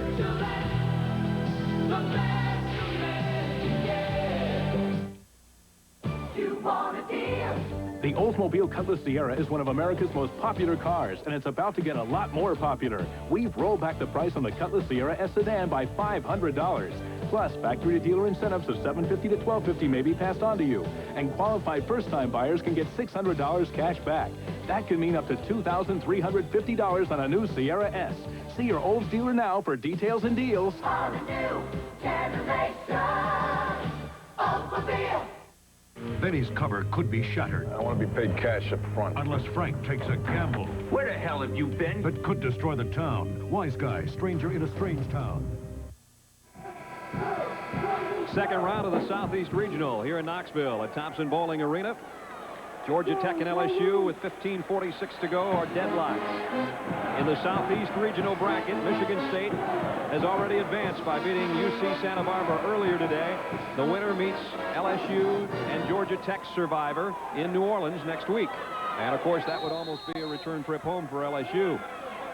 Well, these two ball clubs that are currently playing right now really are outstanding teams. And I think Michigan State, unless they change form, we're going to have a tough time beating either one of these ball clubs down in New Orleans. Scott all alone. You can't leave him out there. Georgia Tech matches their biggest lead. Well, Scott keeps fighting that defense, the two shot blockers, to try and take it inside. Singleton to O'Neal, and the steal by Anderson. Here comes Tech. Anderson works to a baseline jumper. And Williamson comes out of there with it for the Tigers.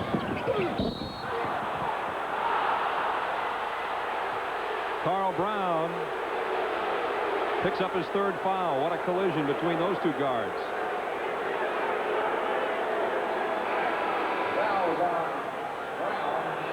Brown's up, and Williamson now finally to his feet. Here's Brown trying to get himself squared away and just kept moving, never really had him down as Williamson tried to angle off the hoop. Maurice Williamson's father is at the ball game today, and he is a great professional player. John Williamson. Former NBA standout. Oh, sure was. An ABA. Here's his son, a sophomore. Played a good ball game. There he is. And boy, could he put him up. John Williamson has not been enjoying the finest of health and got off the dialysis machine to come down here and see his son play. And his son has played well with 9 points. Chris Jackson, only 2 out of 8 from the field, 5 points and a couple of assists. Georgia Tech, a 1-point lead after the free throws by Williamson. Again, there's Roberts, the big guy, on Brown.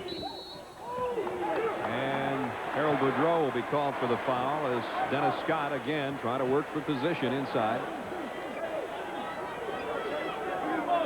Razorbacks and the Flyers having at it in the Midwest, and Arkansas, with 11:50 to go, has the lead. And again, the winner of Dayton and Arkansas goes on to meet the Tar Heels of North Carolina, who, if you don't already know, picked off Oklahoma today.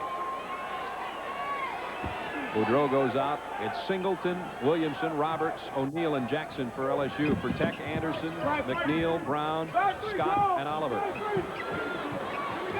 I don't know why Roberts is out there defending Brown. He's not going to take a shot. Scott got open behind a McNeil pick. Couldn't quite get it.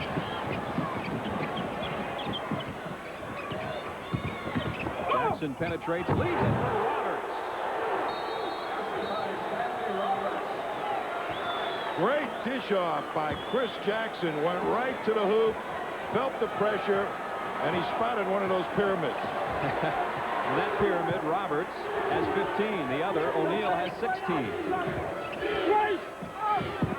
LSU edges back in front. Anderson can't get it. O'Neal can. He's already in double figures in rebounds.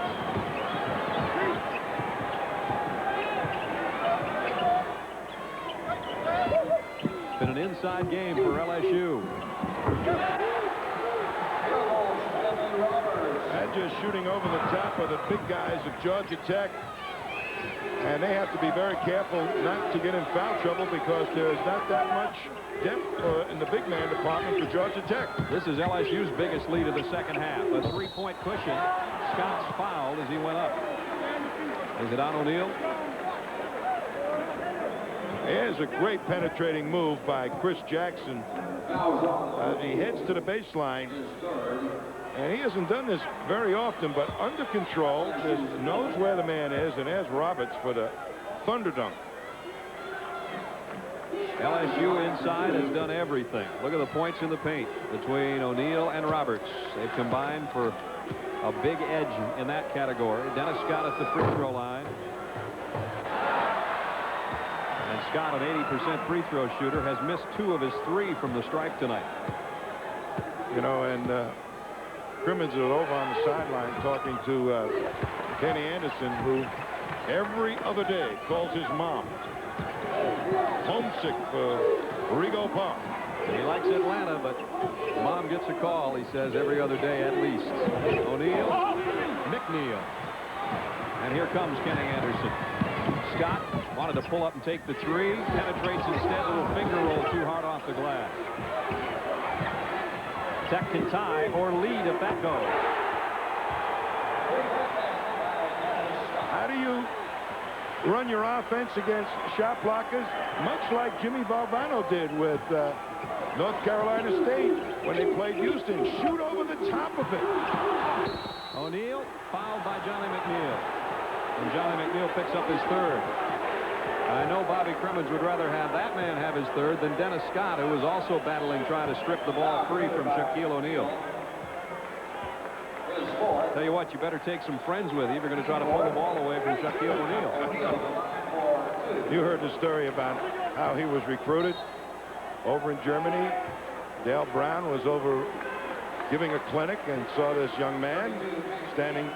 Said, Coach, would you show me a couple of things about basketball? He said, well, what's your job here, son? He said, I don't have a job here. He says, I'm only 13 years old. He says, you're only 13 years old. He says, go get your father.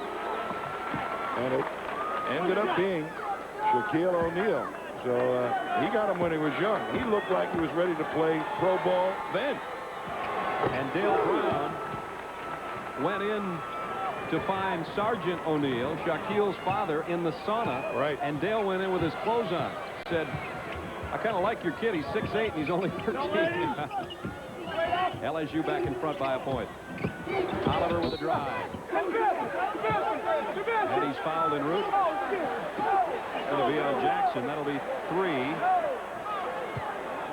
on Chris Jackson. Bobby Kremen says the basket should have counted, that there should have been a goaltend at the end of that play. So Jackson has 3, Singleton 3, O'Neal 3, and Roberts 3. LSU with a little bit of foul trouble with 12:43 to go.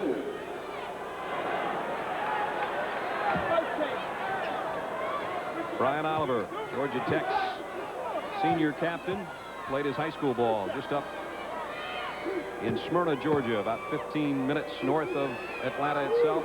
Former Mr. Basketball in the state. Was it a goaltend?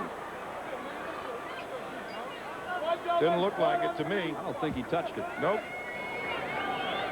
Some of the shots look that way by how Georgia Tech's had to adjust things tonight against the big fellas.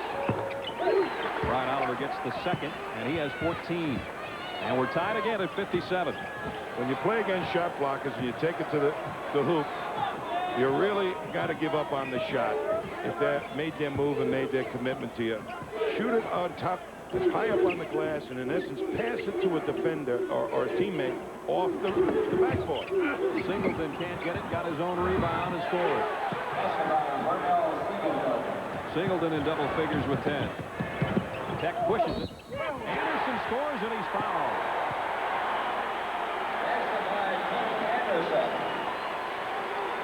Well, the 2 big guys of LSU went down on the rebound, and Smart, Kenny Anderson knew it.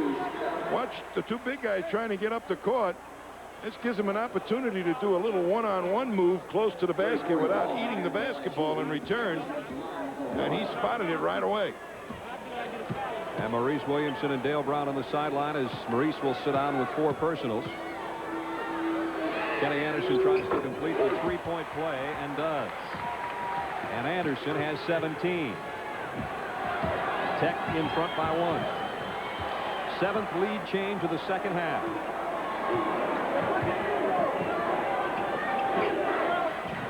Stanley Roberts, he's been the man in the second half for LSU, and Malcolm Mackey shoves him from behind. That's 4 on Mackey, one of Georgia Tech's only big men.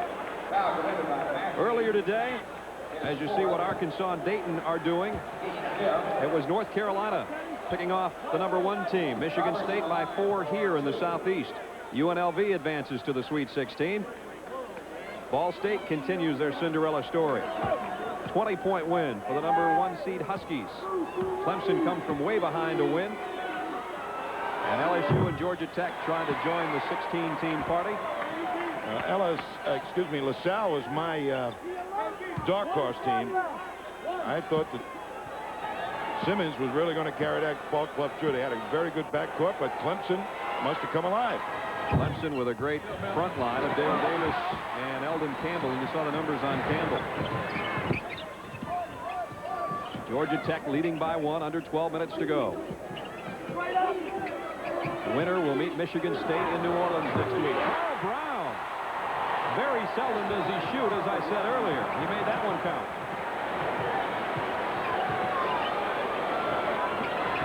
On the other end, Duvall can't answer it. O'Neal, nice feed in low. What a heads-up play by O'Neal.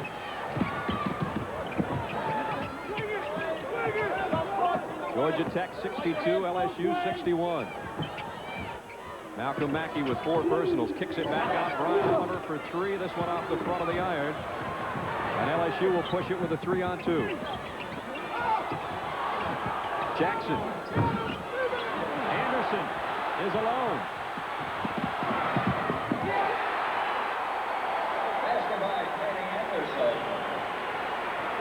Georgia Tech matches their biggest lead again.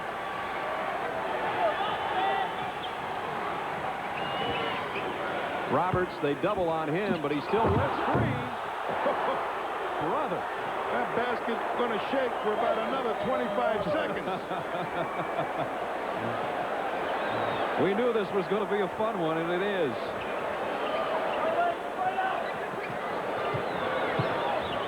Oliver. Brown and Anderson working around the perimeter. Kenny Anderson pulls up. Can't get that one. Malcolm Mackey keeps it alive. Fresh 45 for Georgia Tech. LSU got a timeout. 10 minutes and 13 seconds to go in this one. Georgia Tech leading LSU 64-63.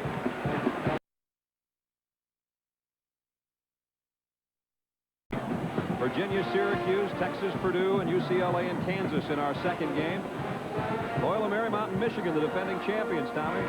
Well, I'll tell you, that Loyola Marymount is going to test anybody. And you better be in utmost condition if you're going to hope to stay with Loyola Marymount. It's space age, fast break offense. It's not fast break even. It's what I call offensive pressure. And people really don't understand what a great job that man has done at Loyola. Halfway through the second half, Dennis Scott got free inside. Scott with 19.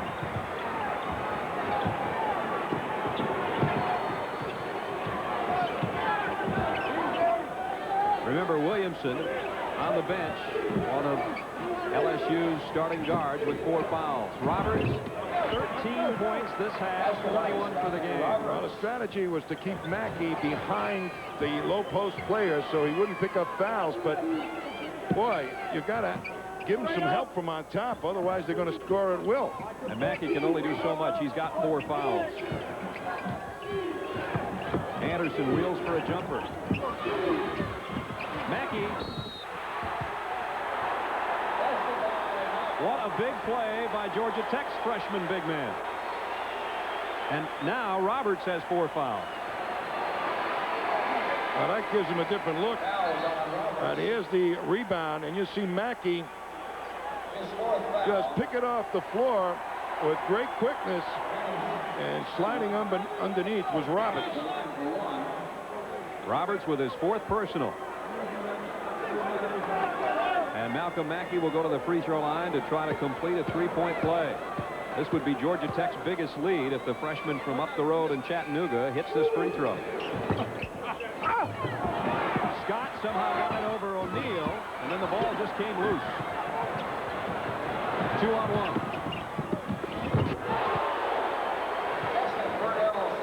There's a nice pass. Every once in a while, they look like Syracuse and Sherm Douglas. If they get a wingman out there, they alley-oop. Under 9 minutes, Georgia Tech clings to a 1-point lead. They trail by as many as 17 in the first half, battle back to a 1-point deficit at halftime, and they've led by as many as 3 several occasions the second half.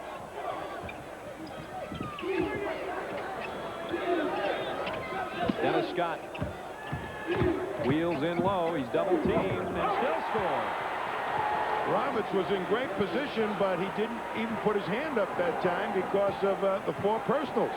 21 for Dennis Scott, and that definitely is a score that you wouldn't believe having watched this. Jackson, no. Singleton, yes.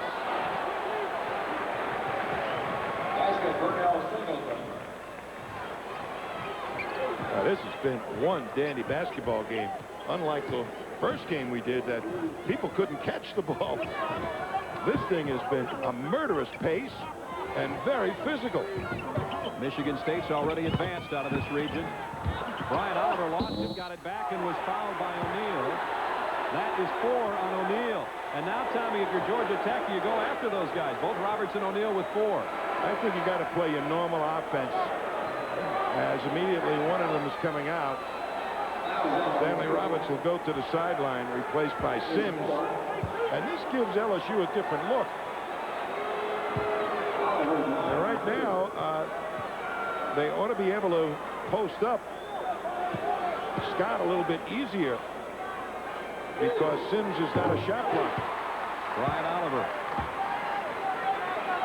has 15 points. 6th leading scorer all time for Georgia Tech. Dayton still making a run at Arkansas. Oliver connects on both. Georgia Tech by 3 with 7:43 to go. For 1990, some Oldsmobiles are new from the ground up. Others are new from the top down. Some have striking new profiles, while others have bold new side views. Some new Oldsmobiles are at home in front of mansions, and others are at home in front of everything else. This is the new generation.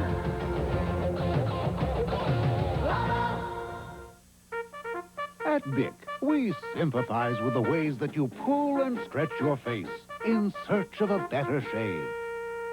That's why we've created the BIC Metal Shaver. The patented BIC Metal stretches and smooths your skin thanks to its unique metal guard bar, so the shaver glides closely and comfortably.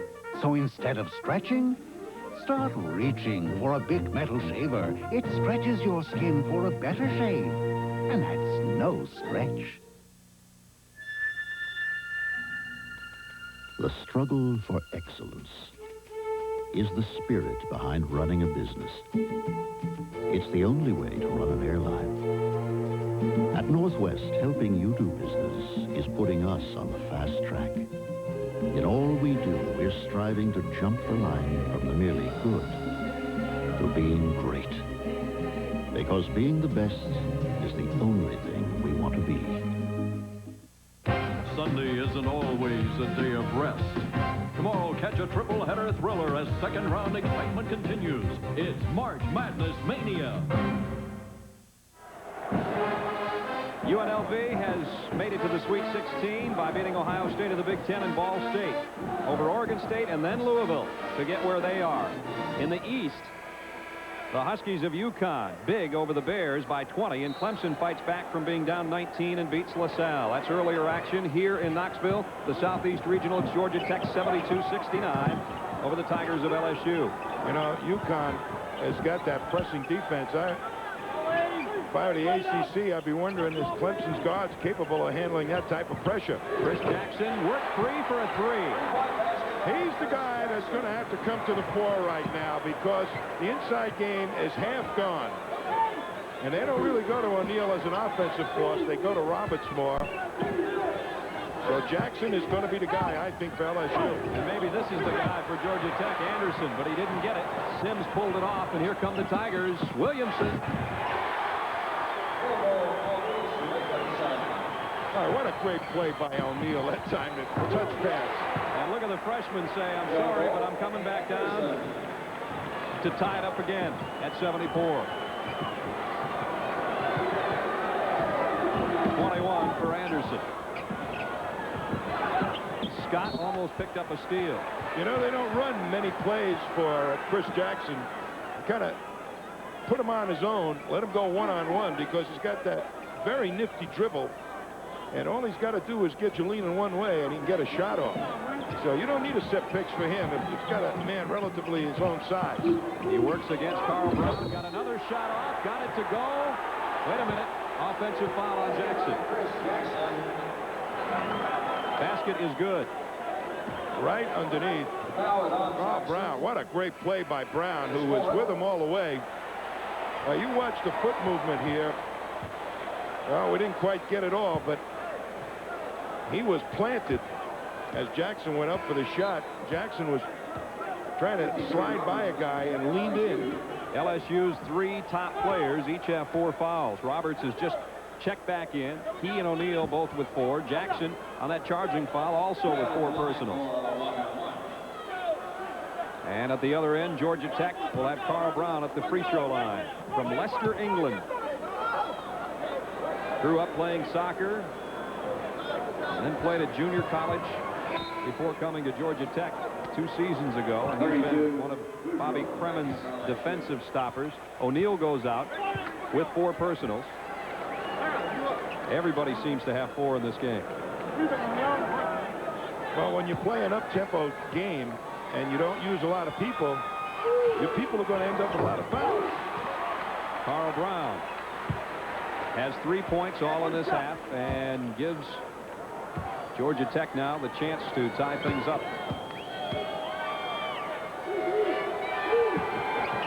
And does. 76-76. 6:29 to play. Brad Nessler and Tommy Heinsohn with you at the Southeast Regional at Thompson Bowling Arena in Knoxville. And this has been a gem so far. Brown trying to draw the charge, didn't get it. Singleton underneath. Forget about Singleton. He has 16. Anderson missed. Roberts clears. Boy, and they missed 3 guys heading up the court. Jackson short on a 3. Kenny Anderson comes away with it 1-on-1. Now 2-on-1. Dennis Scott's going to pull up from three-point land.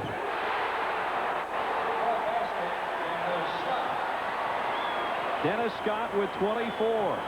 Boy, he just nestled over that three-point line as the only defender there was Jackson. Roberts is short on that one. Nice feed in low again as Singleton scores. And we've got a timeout. Singleton with 18 points. Georgia Tech trailing LSU by 1 with 5.5 to go.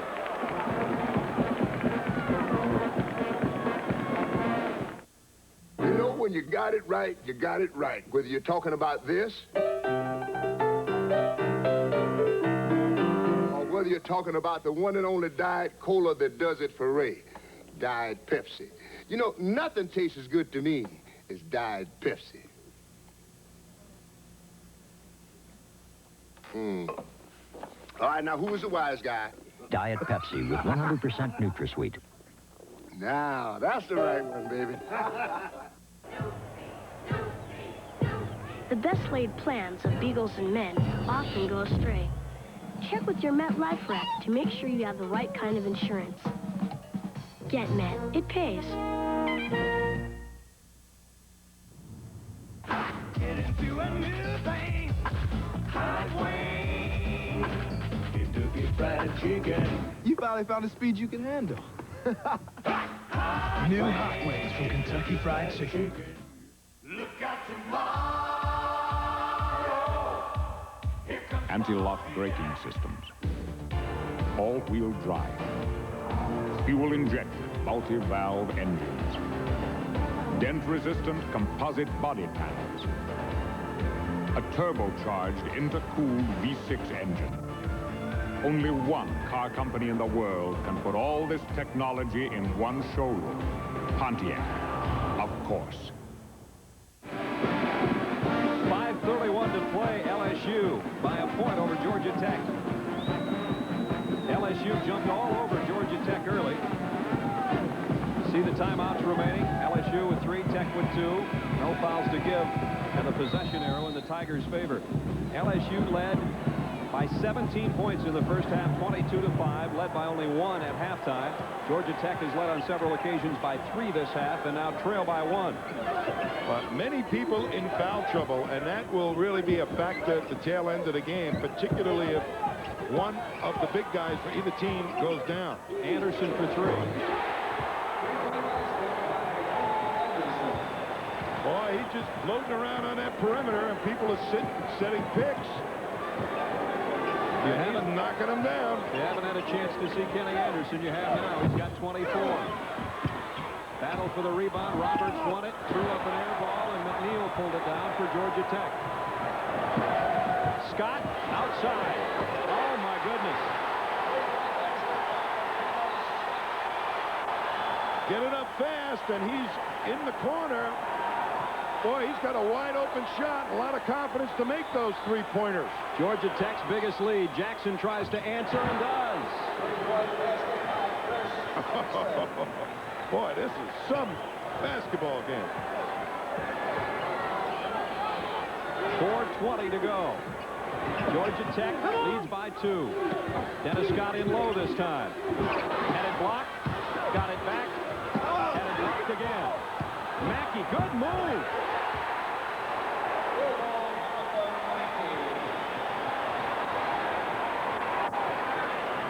A 6'10 freshman for Georgia Tech who's not been intimidated tonight. Jackson. Underneath, Singleton fouled by McNeil.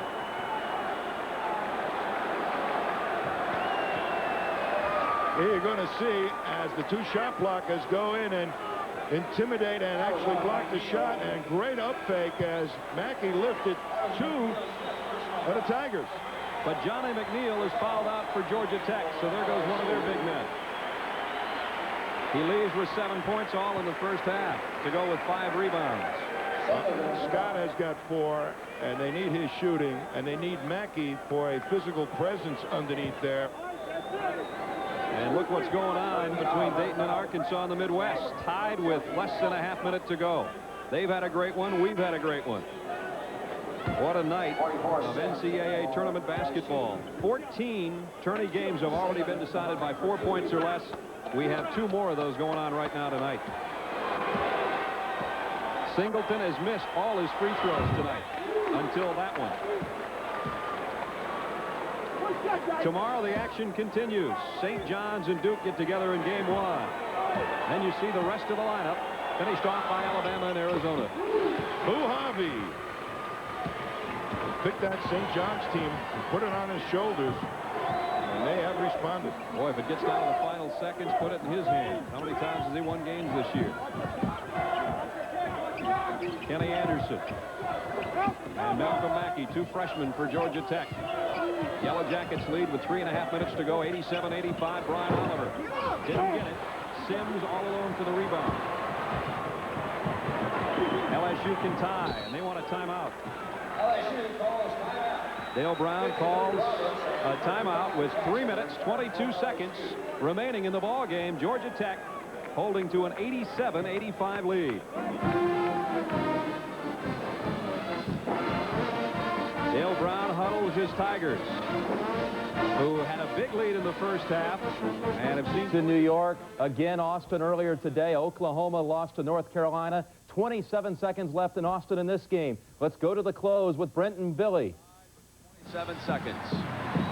We welcome those of you who've been watching that great LSU-Georgia Tech game. This 3 by Nigel Knight has tied the Dayton Flyers with the Arkansas Razorbacks. Already in this region here today, North Carolina has ousted Oklahoma. Now, in white, with the ball, Arkansas. Last shot time, and Billy Packer, they've got a lot of weapons out there. They're going into a 4 corners. Remember, Day is a fellow that you'd want to go ahead and take one from the outside, but I think they want Mayberry in penetration. Tell Miller to go up for the rebound. This is Day with the ball. He is number 10. Swings inside with the top of the circle. Not there. Gets his own rebound and puts it in. 3 seconds to go. And timeout has been called by Jim O'Brien's Dayton Flyers. They're down a pair. He's asking for 1 more second, but he only gets the 2. Here is the basket. It was a great follow-up by Day on the inside. He'd had a quiet first half, but he came alive.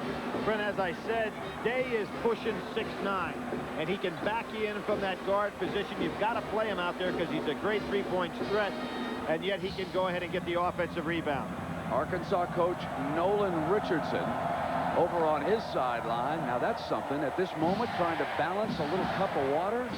That's pretty good. Nerves over there. Now, Nigel Knight for the Dayton Flyers in the first 34 minutes of this game had 8 points. And then, over the last 6 minutes, he scored another 8. And he's dished out 10 assists. Now, Billy, 2 seconds, not much time here. Not much time. You can't go ahead and dribble it all on this play. It has to be a pass, get it up to the half-court area, and get off that shot. Certainly possible, but you can't afford to put the ball on the floor.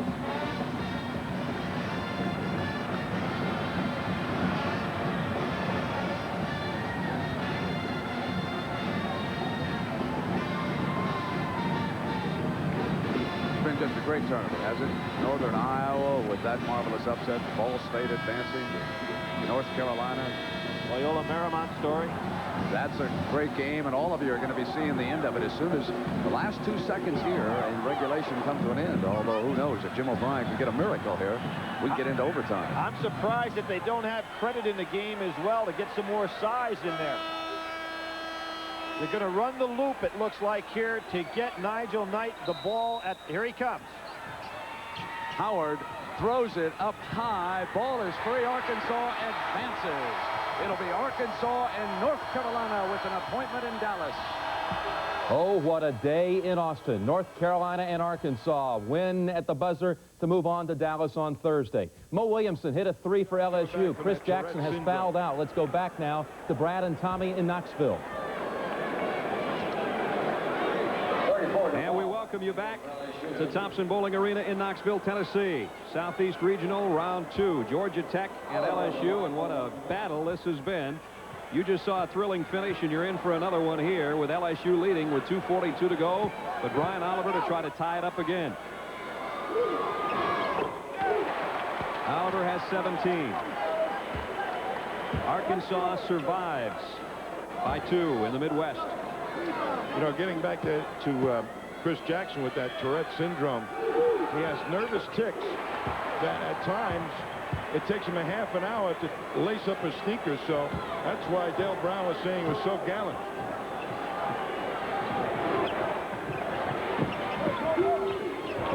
The ball in there now with Jackson on the bench. Singleton has been a force today. So is this man, Roberts. 89-88 Georgia Tech. O'Neal is fouled.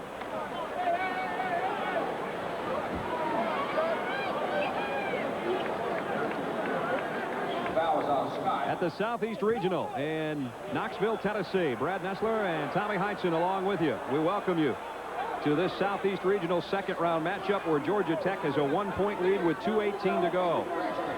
And Shaquille O'Neal about ready to go to the free throw line for Dale Brown's LSU Tigers. It's really been the big guys of LSU pitted against the outside shooting of Georgia Tech. This guy has been absolutely fantastic in the early stages of the game, but he is saddled with 4 personal fouls right now, as is Stanley Roberts, their other 7-footer. Georgia Tech has warmed it up in the second half from three-point land. That is what's gotten them back in the game and gotten them the lead. LSU's controlled the paint. The points in the lane have been the Tigers. And O'Neal, who's had a brilliant game, just missed his first free throw but hit his second. Chris Jackson, their other great backcourt star for LSU, is on the bench, having fouled out. Johnny McNeil, the big guy for Georgia Tech, has fouled out. And we're tied at 89. Dennis Scott lost the handle and is fouled by Singleton. And Singleton now in foul trouble with 4. 2 players already gone, several other players in foul trouble. Jackson out and McNeil out. Shaquille O'Neal, Stanley Roberts each with 4. Malcolm Mackey, Georgia Tech's lone remaining big man, also with 4. And Carl Brown, their defensive standout at guard, has 4. And Singleton, you saw, just got his 4th foul as he fouled Dennis Scott. Dennis Scott having a little bit of trouble from the free throw line, which is unlike him. He's only 2 for 5 from the line. Georgia Tech was not afraid of the big guys, although in the beginning of this ballgame I thought they weren't too intelligent. They tried to attack the strength, and they really found out how strong those big guys could be by eating a lot of basketballs. But since then, they've made all kinds of moves on the perimeter. Got some fast break opportunities. Williamson had a notion from 3-point range, instead drives and scores. What a second half he's had. 16 for Williamson. Kenny Anderson penetrates. I'll tell you, it's one great play after another in this game. At the top of the game, if you thought Tommy and I were crazy to say it might be a triple-digit game, now you know what we mean. 92-91 Georgia Tech.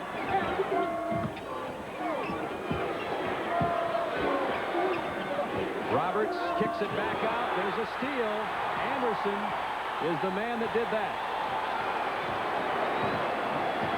Bobby Crimmins said he would mix the defense up on the big guys, collapse somebody every once in a while, get out on the guards. Causes just a little bit of confusion. Tech wants to spread it out and use some clock. 25 on the shot clock, 53 on the game clock. As you see, Oliver, O'Neal may have gotten a piece of it. Here comes Williamson and has it knocked away from behind by Kenny Anderson. And we've got a timeout. 45 seconds to play. Georgia Tech leading LSU 92-91. You've been staring out there all day. What are you doing? Trying to figure out which computer is the most powerful. Well, that's easy. The one with the most memory, megahertz, MIPS, you know. No, I don't think so. There we go. I think the most powerful computer is the one that people actually use. Macintosh has the power to change the way you look at computers. But that's not really a fair comparison. People like using the Mac.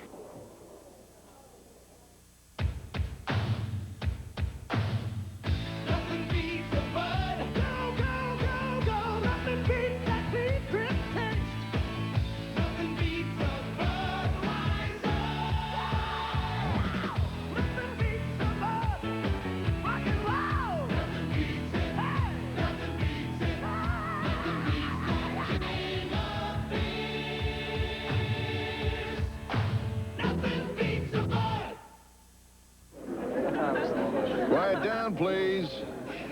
The festivities are for Dwayne tonight. Dwayne, what's it been? 34 years? 34 years. All that time, I don't think Dwayne ever missed a delivery. I guess that means this division never missed a delivery. Way to go, Dwayne. Happy retirement, Dwayne. Attaboy. Good job. Now it's our turn to deliver. Mass Mutual. We help you keep your promises.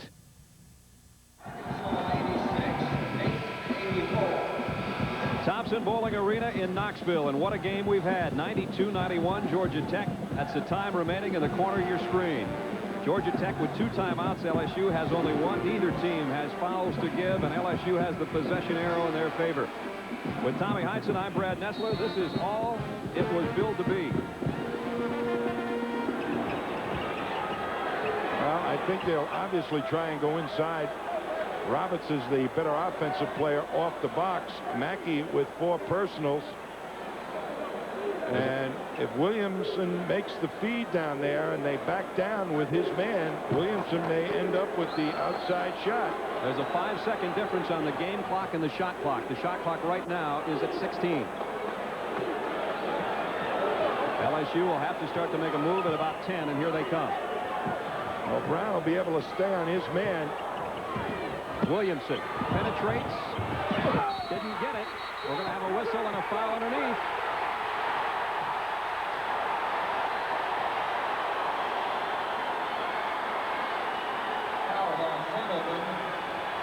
Singleton is fouled out. 7 seconds to play. Georgia Tech by 1 with the ball. Well, they went inside, and then they double-teamed, but they still left Williamson wide open. And they kicked it to him. That gave him a little momentum to go inside. It was a great move to cut him off with the pass. And here's a lot of heavy rebounding, and Singleton came over the top, which gives the ball over to Georgia Tech. Singleton just had a brilliant game. 12 points in the second half, 20 for the ball game before fouling out with 7 seconds to go. So Scott will be up the line. Tommy, you and I have seen a ton of basketball games, college basketball games this year. I don't know if there's been one much better. There has not been, because the style of play, what really fascinated me about LSU is that with those big guys, how well they run up and down the court. When they get used to playing with each other and with Jackson, so that they really can become a formidable basketball team. It's very, very young. Did not have a leader at the start of the year. Georgia Tech has come on real strong themselves, and in this ball game they play with a tremendous amount of poise. Tonight on CBS, it's a special rebroadcast of a 2-hour edition of Paradise, a gathering of guns. Gene Barry's Bat Masterson, Hugh O'Brien is Wyatt Earp, John Schneider, and Johnny Crawford are there. That's tonight following NCAA basketball on CBS. You know, and this guy here kept us cool. They say he smiles all the time. And what he's really doing is, I think he's just having fun like we are. He is. And it was taken for cockiness, especially in the Knoxville papers this week here at the Southeast Regional. And a lot of people thought that Dennis Scott maybe was a little too cocky and brash for his britches, but he just loves playing basketball. So does Kenny Anderson. We've had 11 ties. We've had 15 lead changes. We have 7 seconds to play. And one of the top free throw shooters from the ACC is going to go to the strike, Dennis Scott. All right now, Scott obviously has to make these 2 free throws to put the game in as good a shape as he can. And he's only 3 out of 6 so far tonight. And season average and 50% of the night for the 6'8 junior out of Reston, Virginia. That's cool. The ACC's top gun, who averaged 27.5 on the season. Second-team All-American. If he hits this one, LSU needs a 3 to send it to overtime. They got to get up on him and don't let him just advance the ball real quick. Here's the finish. Williamson, no good. Georgia Tech makes the Sweet 16.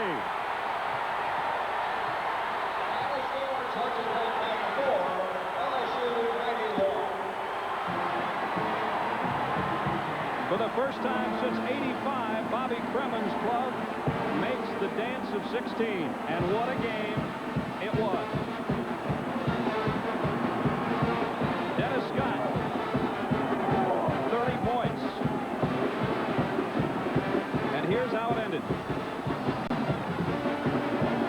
Well, that man right there had an awful lot of pressure. He ate a lot of basketballs today as he took it to the big guys quite a bit.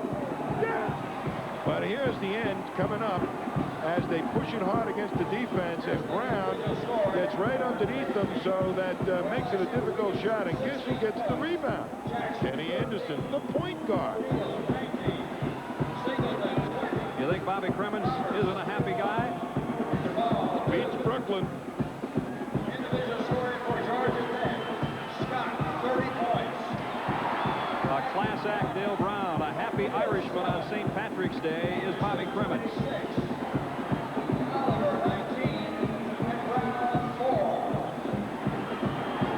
Jim Nance is going to have more coming up from our studios in New York.